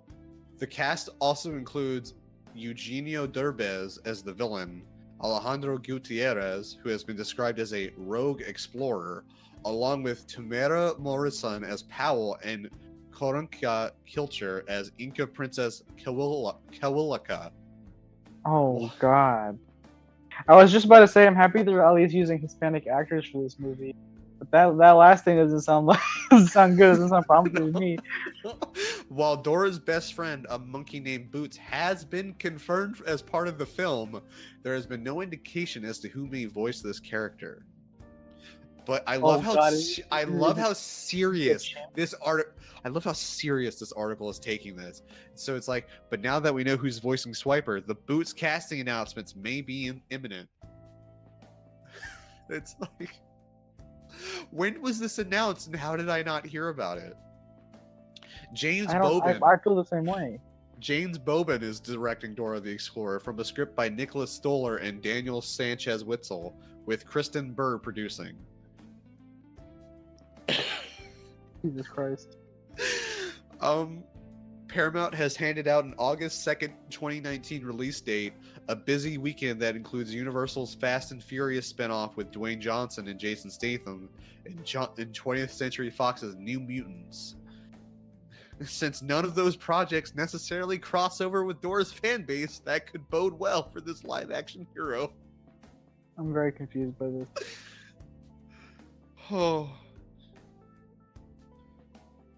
Oh man, dude. Mona revealed in June the script captured everything that audiences would have wanted to see, and now that production has wrapped, the wait for the first trailer begins to see if the movie lives up to the potential. This is gonna be a gritty reboot, dude. Fucking Inca princesses, high school kids, like a group of high school kids. Oh man. I want to know what the fucking demographic this is supposed to be. Like, people that grew up watching Dora the Explorer are like, you know, they're like I don't want like a Barney movie. I grew up watching Barney as a child. There was already a Barney movie. Remember? Like a new one? Like a new one, or like when I was a kid? The one when you were a kid with the rainbow egg. Yeah. I have that on VHS. I think. I want to watch that now. I want to watch that movie. I want to see that movie now. Did you ever see the Thomas the Tank Engine movie? No, I never watched Thomas the Tank Engine. So yeah, I was into that as a child too. It has I think Peter Fonda and Alec Baldwin in it, and it's super it's super weird because it's like the stuff with like Thomas the Tank Engine is very normal, like Thomas the Tank shit, except for the parts where Alec Baldwin is in it where he's like he's high. The thing is about this Alec Baldwin is so weird in it because it's like he feels like he's from a different movie. It's so odd. But the Peter Fonda bits, because like the whole plot of it is that it's sort of like there's like a real world half of the movie that's taking place in the real world, and there's the stuff that's taking place in Thomas the Tank Engine world. And Peter Fonda plays like a dude that's daughter died in like a train accident or something, and so he's like building a train in his garage. Oh no. to take into the magic thing or whatever or some shit. And so his scenes are all like this, like incredibly depressing and like dark, and he's just like brooding over the death of his family, and he's like all these things. He's like, oh my God. it seems like he's gonna kill himself the rest of it. Like it literally seems like that. It literally seems like he's building a train to drive it into a wall to kill himself. That's what it seems like the entire movie. And I remember it's so fucking weird. Oh man. Yeah, and Peter Fonda is trying way too hard in that movie. Like he's like actually acting, and it's like, dude, stop. Look at Alec Baldwin. Look at him go. You don't need to try that hard. Stop it. Wow. But yeah. But imagine if a Barney movie came out tomorrow. Like, would you want that? Did you watch Barney as a kid? I did. I actually did watch a lot of Barney as a kid. Yeah, so did I. So would you? Do you want that? I don't want it outside of like an ironic. I want to see it. Like, do you want Barney in it? But it's Barney the college years, and so he's like Barney the college years. And so he's like Barney. trying to be he's trying to be straight laced, but all the kids that he was looking after, he was friends with in the show, are all like out like doing keggers and stuff. And he's like, no, I just wanted to study. And then all his friends leave him behind. I love you. You love me. Like Barney the rape case. Oh God. Fucking Robot Chicken episode. Oh no. Barney crying in the shower. I love you. God. Actually that. Yeah, but it's still just in the suit, so you can actually see the. he's still. But he's still doing the voice. Yeah, I feel we're making this into Cool Cat, basically. Is what this is becoming. Yeah, it's Cool Cat, but better. We should make some Cool Cat. Yeah. Not like we, like as in us. I mean, like they should make more Cool Cat movies. Is what I'm saying. They should. Discount Jeff speaking Dunham of should definitely Cool make more Cool Cat. Speaking of Cool Cat, you see that the voice actress, I should say, that plays Morgana in Persona 5, did a video review of Cool Cat, the Cool Cat. Yeah, I saw that Morgana's voice actor. Yeah, I saw that Morgana's voice actor does like in-character YouTube stuff, but the fact they did an actual Cool Cat thing, that's pretty cool. It's pretty godlike. It's a pretty strong gimmick. Is it? All right. Yeah, it's pretty good. Canon. But, that's why Morgana made you go to sleep early, so he could stay up. Shit post on YouTube. I like the idea. Morgana's making you go to bed so she can shit post on YouTube. Okay. Well, that was all for the news. And I mean, I'm sure everybody was really excited to hear about the gritty Dora the Explorer reboot movie. Dora the Resplorer. Dora the sex worker. I feel like I literally can't say the name of that show correctly. Do you say Dora the Explorer or Dora the Explorer? I say hard R, but it is pronounced Explorer. Is it actually how it's pronounced? Yeah, that's how it's pronounced in the show. I always assumed I was saying it wrong. I always assumed I was saying. That's how it's pronounced in the show because she has an accent, and that's the point. Oh. So it's racist. Yeah, it's racist. You know what's not racist? We're doing Learning with James. Skylar, what's our Learning with James topic?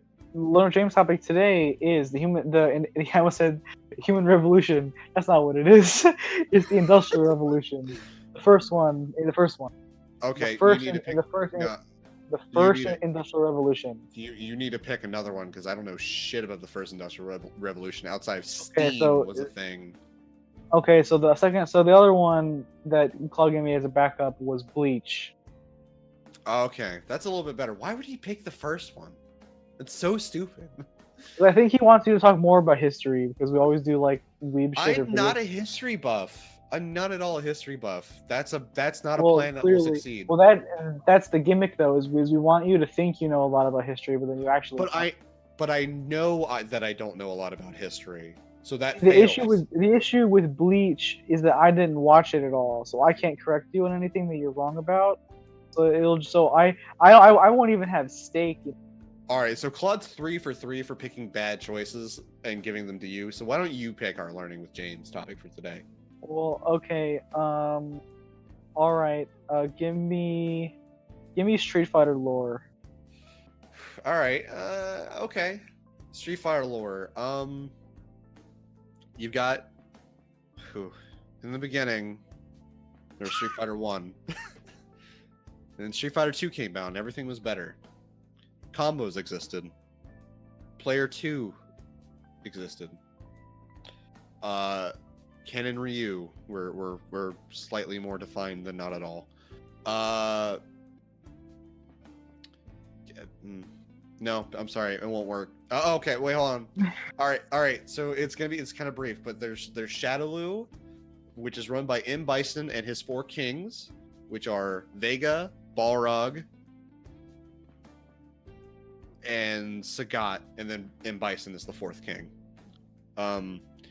Sagat ends up leaving and then is replaced by Fu. The guy that's obsessed with the number 2 in Street Fighter 5. I don't remember his name. He's not a particularly interesting character. Anyway, they run Shadowloo. Shadowloo ends up at some point between Street Fighter 5 and 3 getting completely dismantled and replaced by the Illuminati, who is run by Gil, who is a half red, half blue man with fire and ice powers that can that is not immortal, I don't think, until his boss fight where he like comes back to life and you have to fight him again. I think that's the goal, is to make himself immortal. I'm not entirely sure. Guile is a American soldier who was trained by Charlie. Charlie discovers that there's a weird like conspiracy subplot with the American military who's working with Shadowloo, tries to stop M. Bison, dies, comes back in Street Fighter 5, and he's all zombie now. Do you know Charlie Strong because he's the only character that can do a one-handed sonic boom? Ryu is a homeless man. Ken is his rival. They were both trained by Goken. Goken trained alongside Akuma. Akuma killed he and Goken's trainer using the Satsui no Hado, which is the I think the literal translation is like murderous intent. So he killed somebody with murderous intent. Who would have guessed? Akuma is incredibly interested in Ryu because Ryu seems like to be the most prone to being taken over by the Satsui no Hado. Ryu has to constantly battle that, which is how you get different iterations of his moves, like the Denjin Hadoken, which is like the pure essence of the Hadoken. Like it's completely pure of all murderous intent, whereas like the Shin Shoryuken has a little bit of the Satsui no Hado's influence in it. Let's see. Ken has been influenced by the Satsui no Hado before. There's like Violent Ken, which is only a thing in like Capcom versus SNK. No, not SNK. He might have showed up in SNK, but I meant CBS Chaos, like 1 and 2. And then he's now in Ultra Street Fighter 2 on the Switch. What else? Dan's father was killed in a completely fair fight by Sagat, but Dan never got over it. Dan went to Goken to train to learn the whatever the fighting technique is that Ken and Ryu know. I don't think it has a full name, but let's see. But Dan's told that he can't be taught because he has too much murderous intent to be trained. He would very easily be taken over by the Satsui no Hado, which is kind of funny. Like imagining evil Dan is funny. So Dan fucks off and like hangs out with like a high school student and a man who is an orphan with electric powers, and he kind of like does like some sort of image training to. Well, no, it's not that. It's like he knows how to do a Godoken, as he calls it, and like some fucked up version of a Tatsumaki. But because he never completed his training, they're very incomplete, and he kind of made it into his own thing, even though it's very clearly it's not his own thing. He's like extremely jealous of Ken because Ken's like a rich, pretty boy with a whole family, and Dan isn't that. He specifically has a fake rivalry with Ken. Ryu, he's kind of just like, I don't really like Ryu because he's too serious all the time or something like that. Wow, what is that? What was that? Sorry, that was my headphones. I'm sorry. Goddamn, dude. I was trying to switch ears because my one ear was getting itchy, but then I realized that the earbuds are retractable, so I had to pull out the other. Why didn't you just mute? You could have just muted. Why are you like this? Why are you like this? Why are you like this? Oh God, what else?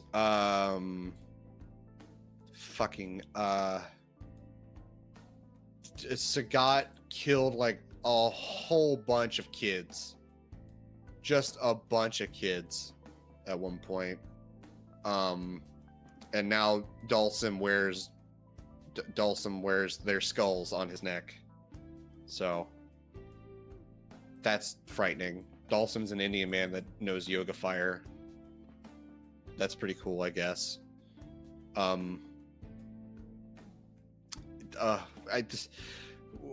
else even is there? Alex exists. He had a sister or something. No, his buddy's sister is sick, and he wanted to avenge his buddy who got beat up. Didn't die, he just got beat up in a totally fair fight that even his buddy says, no, dude, it was totally fair, it's fine, you don't have to do this. Alex freaks the fuck out and is like, no, I have to protect your honor or whatever. And he isn't the main character ever, even though he should be. That's kind of it. It's all the interesting parts of Street Fighter.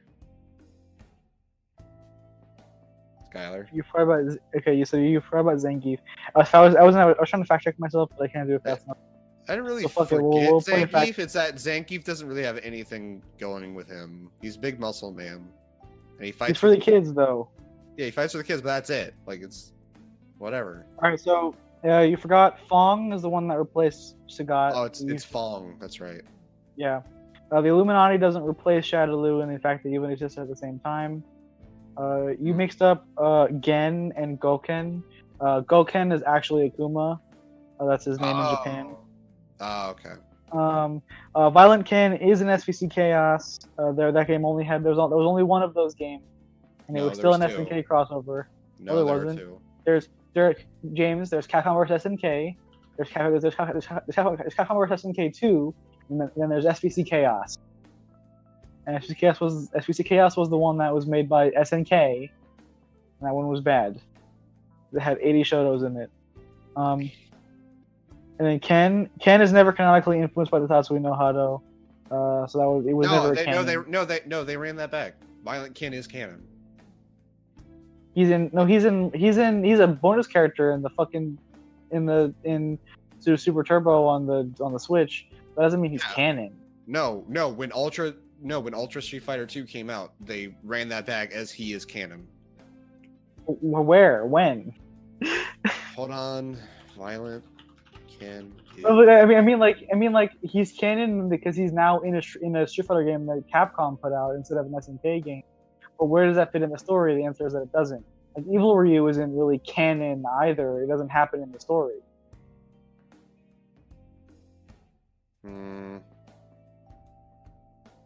Hold on.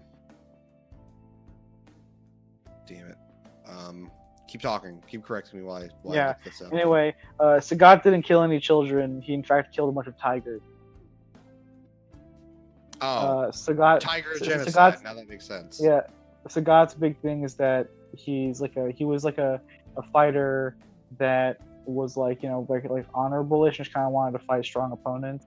But I think the thing is that he killed Dan's dad. Is like the big thing that that was a good deal. But then his what do you call it? His motivation as a character is just trying to fight Ryu because Ryu was a punk bitch, punched him while he thought the fight was over, and won. Yeah. that was the thing. Yeah, well, that's technically when he became Evil Ryu. He did become Evil Ryu for that one instance. When he did the Shin Shoryuken on Sagat, but that was Yeah. before Street Fighter 4 though. But that's what that form Because was. that was how he got the scar. Yeah, but that's what the form was when he did that. He stripped. Oh God, that's what it was. That's I guess. he went. He Evil Ryu he didn't fully turn into Evil Ryu. I mean, The fight was just what is fully Evil Ryu even mean? When he has like the heart exposed, like in Street Fighter 4. It's fine.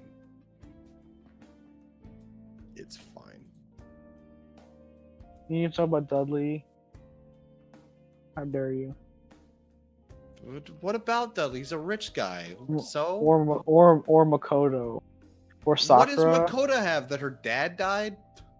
Yeah, she wanted to preserve his legacy. Oh, big whoop.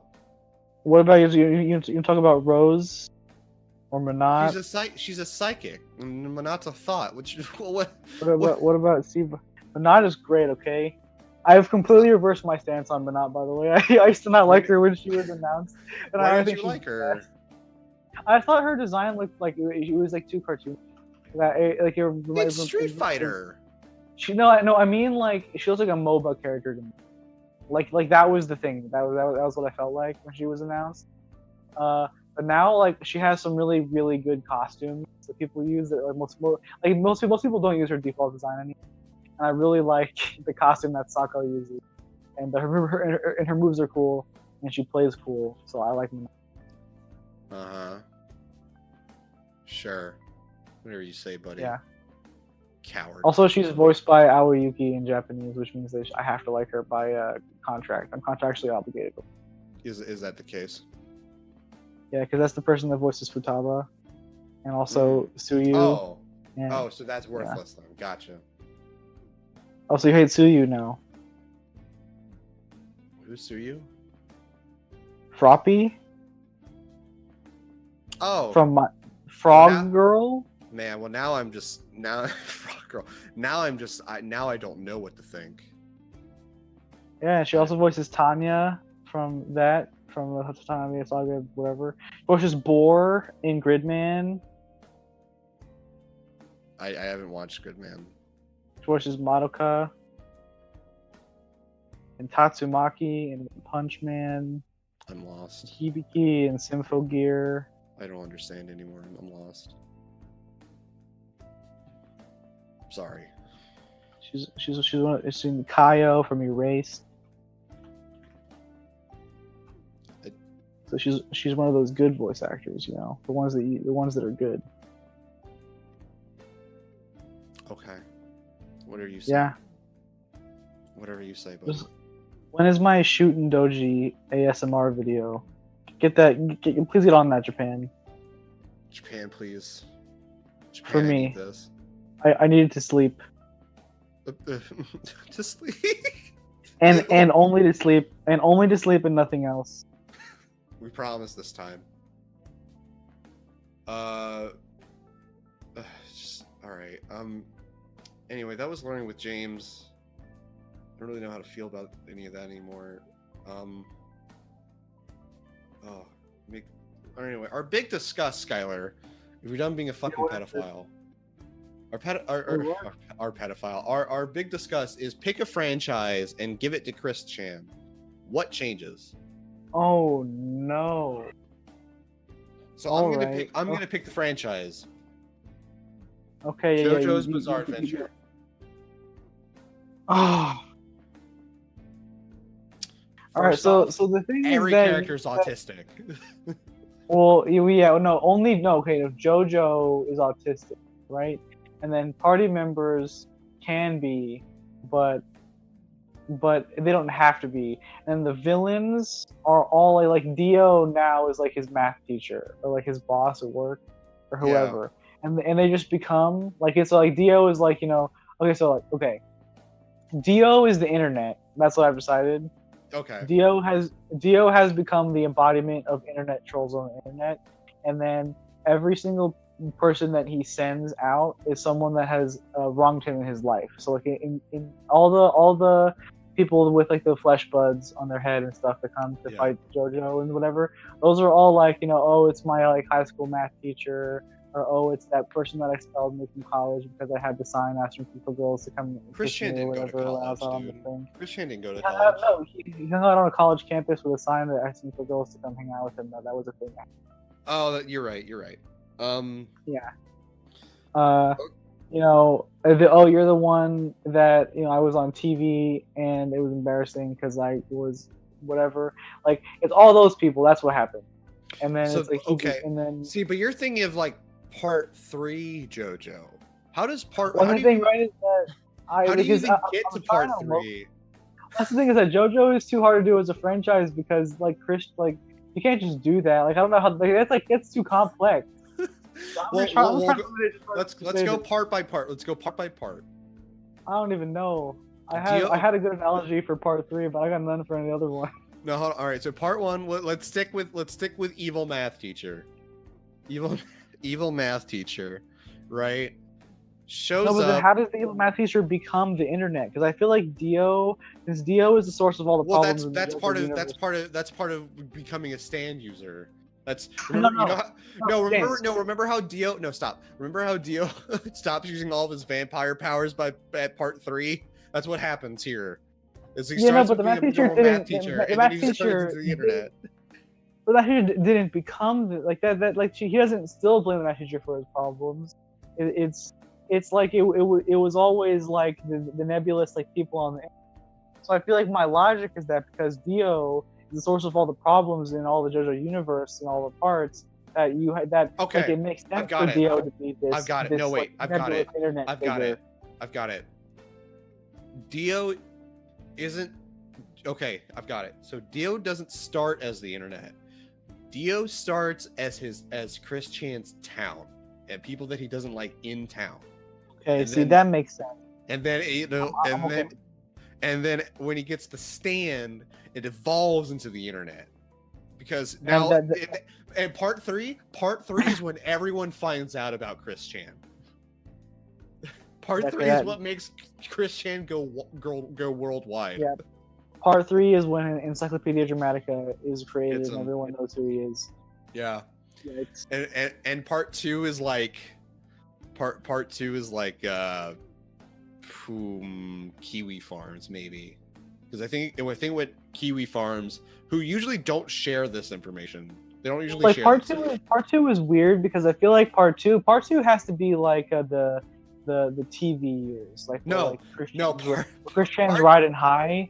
Because his problems aren't present in this one. No, part 2 is when his dad dies. Oh. Part 2 is when Chris Chan's dad dies. and there's the problem with like possibly becoming homeless and but wasn't that way later though?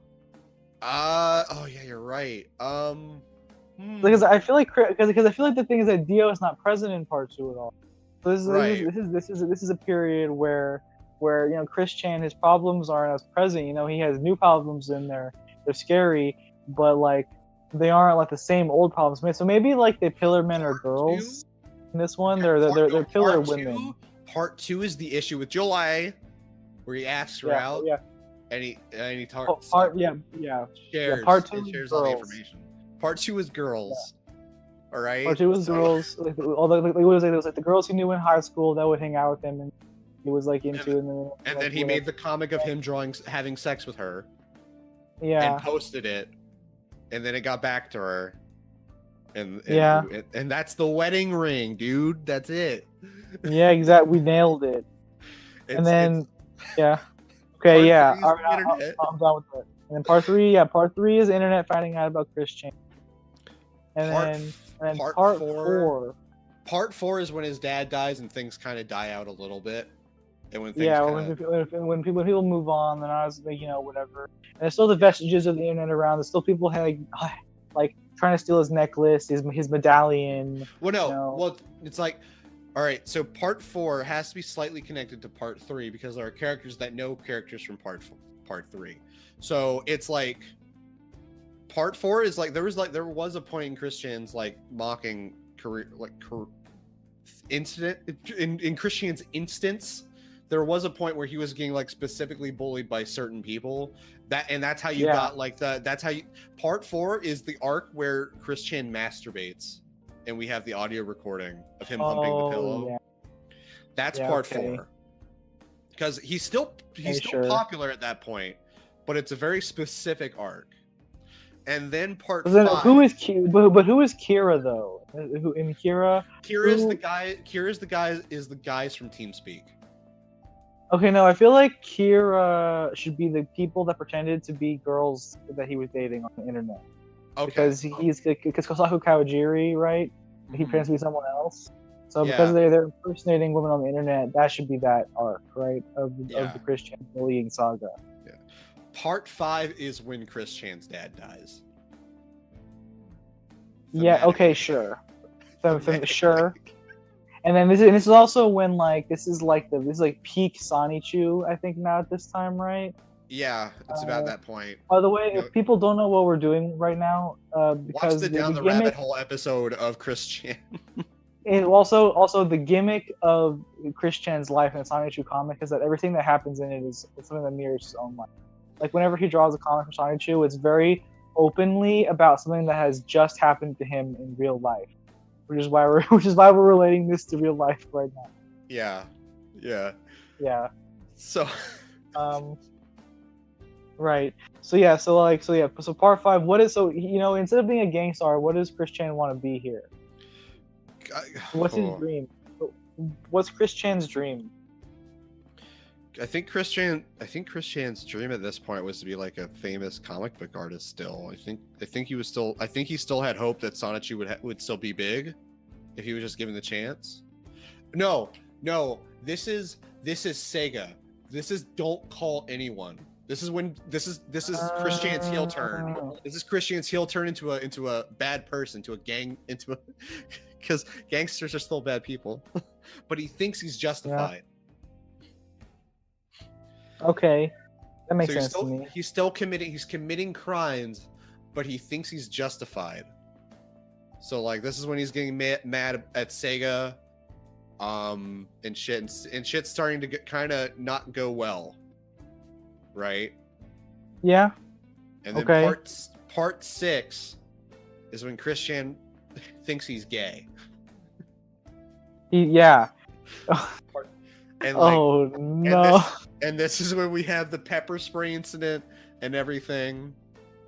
Okay. Now we're committing actual crimes, and there's no real way to justify it.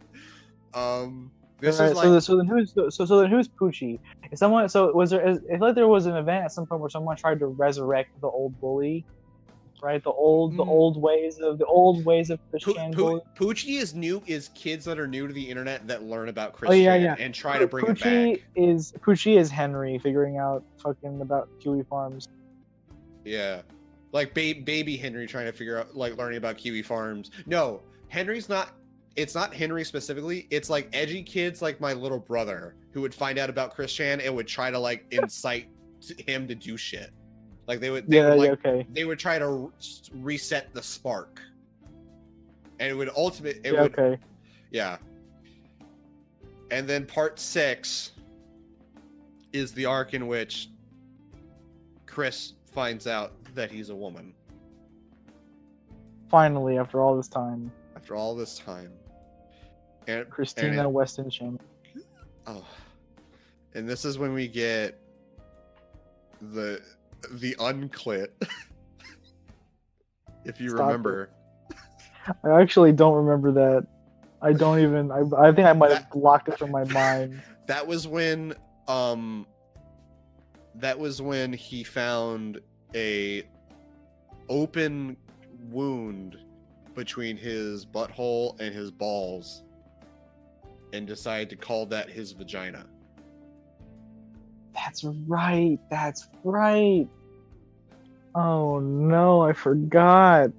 Yeah, and he would regularly post pictures of its progress, quote unquote. And it was very clearly infected. What if he still has it? I wonder, do you think he still has it? Oh It's like god. you think it's like festering?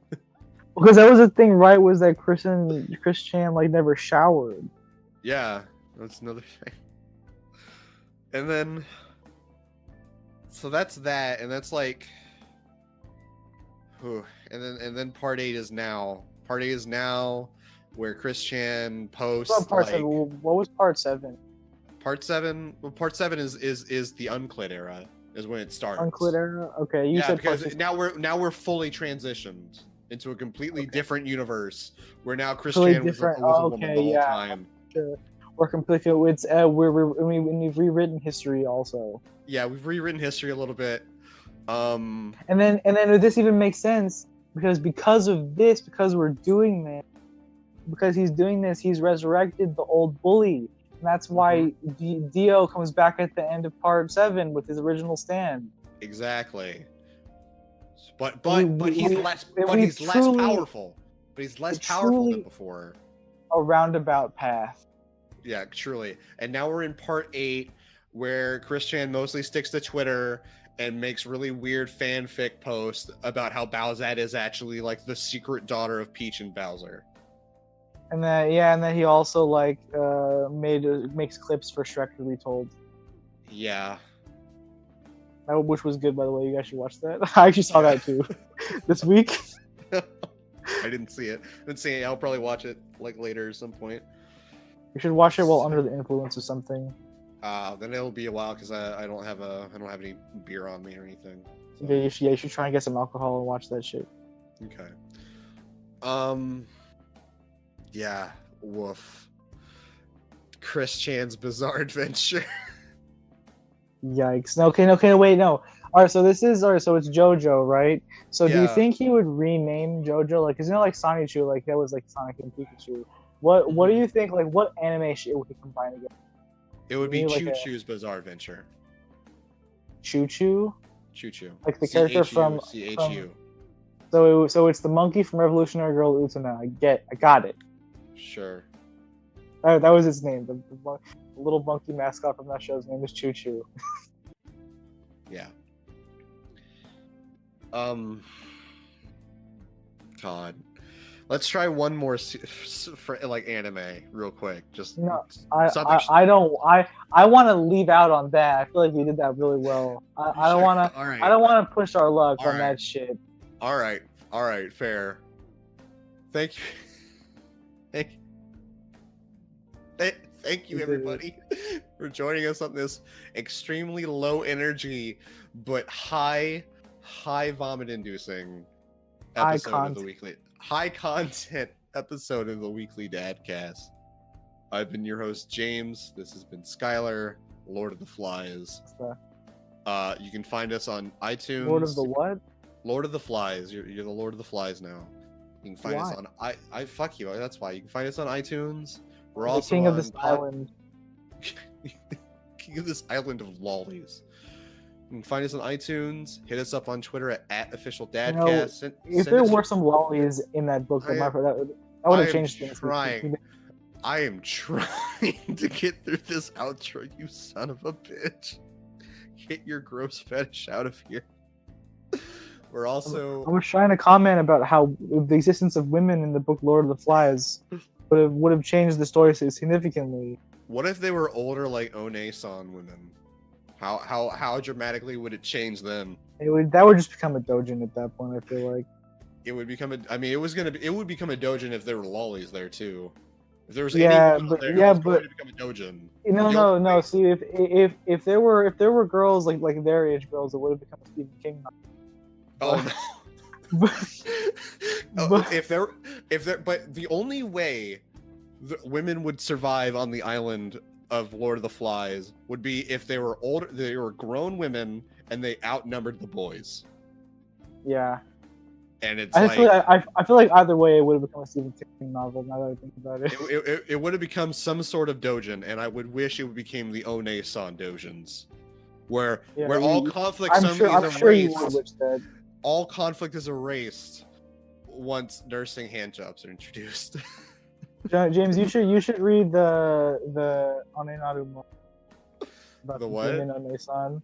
It's called Ane Naru Mono, which is the yeah. I've read it. Yeah, I've read both. Well, have you read the both versions? Okay, good. Yeah, because I feel like that's 100% your aesthetic. it is. Anyway, we're also on weeklydadcast.podbean.com and iTunes, where you can download every episode, starting with season 0. But don't watch season 0; it's actually pretty bad and like really low quality.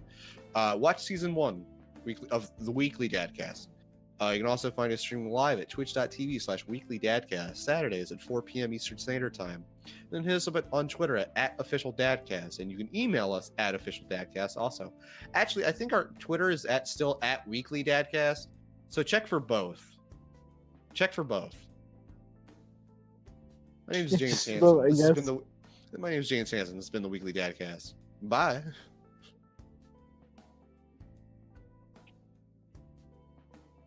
We did it, Skylar. I'm proud of us. All right, I'm gonna move us to general. All right.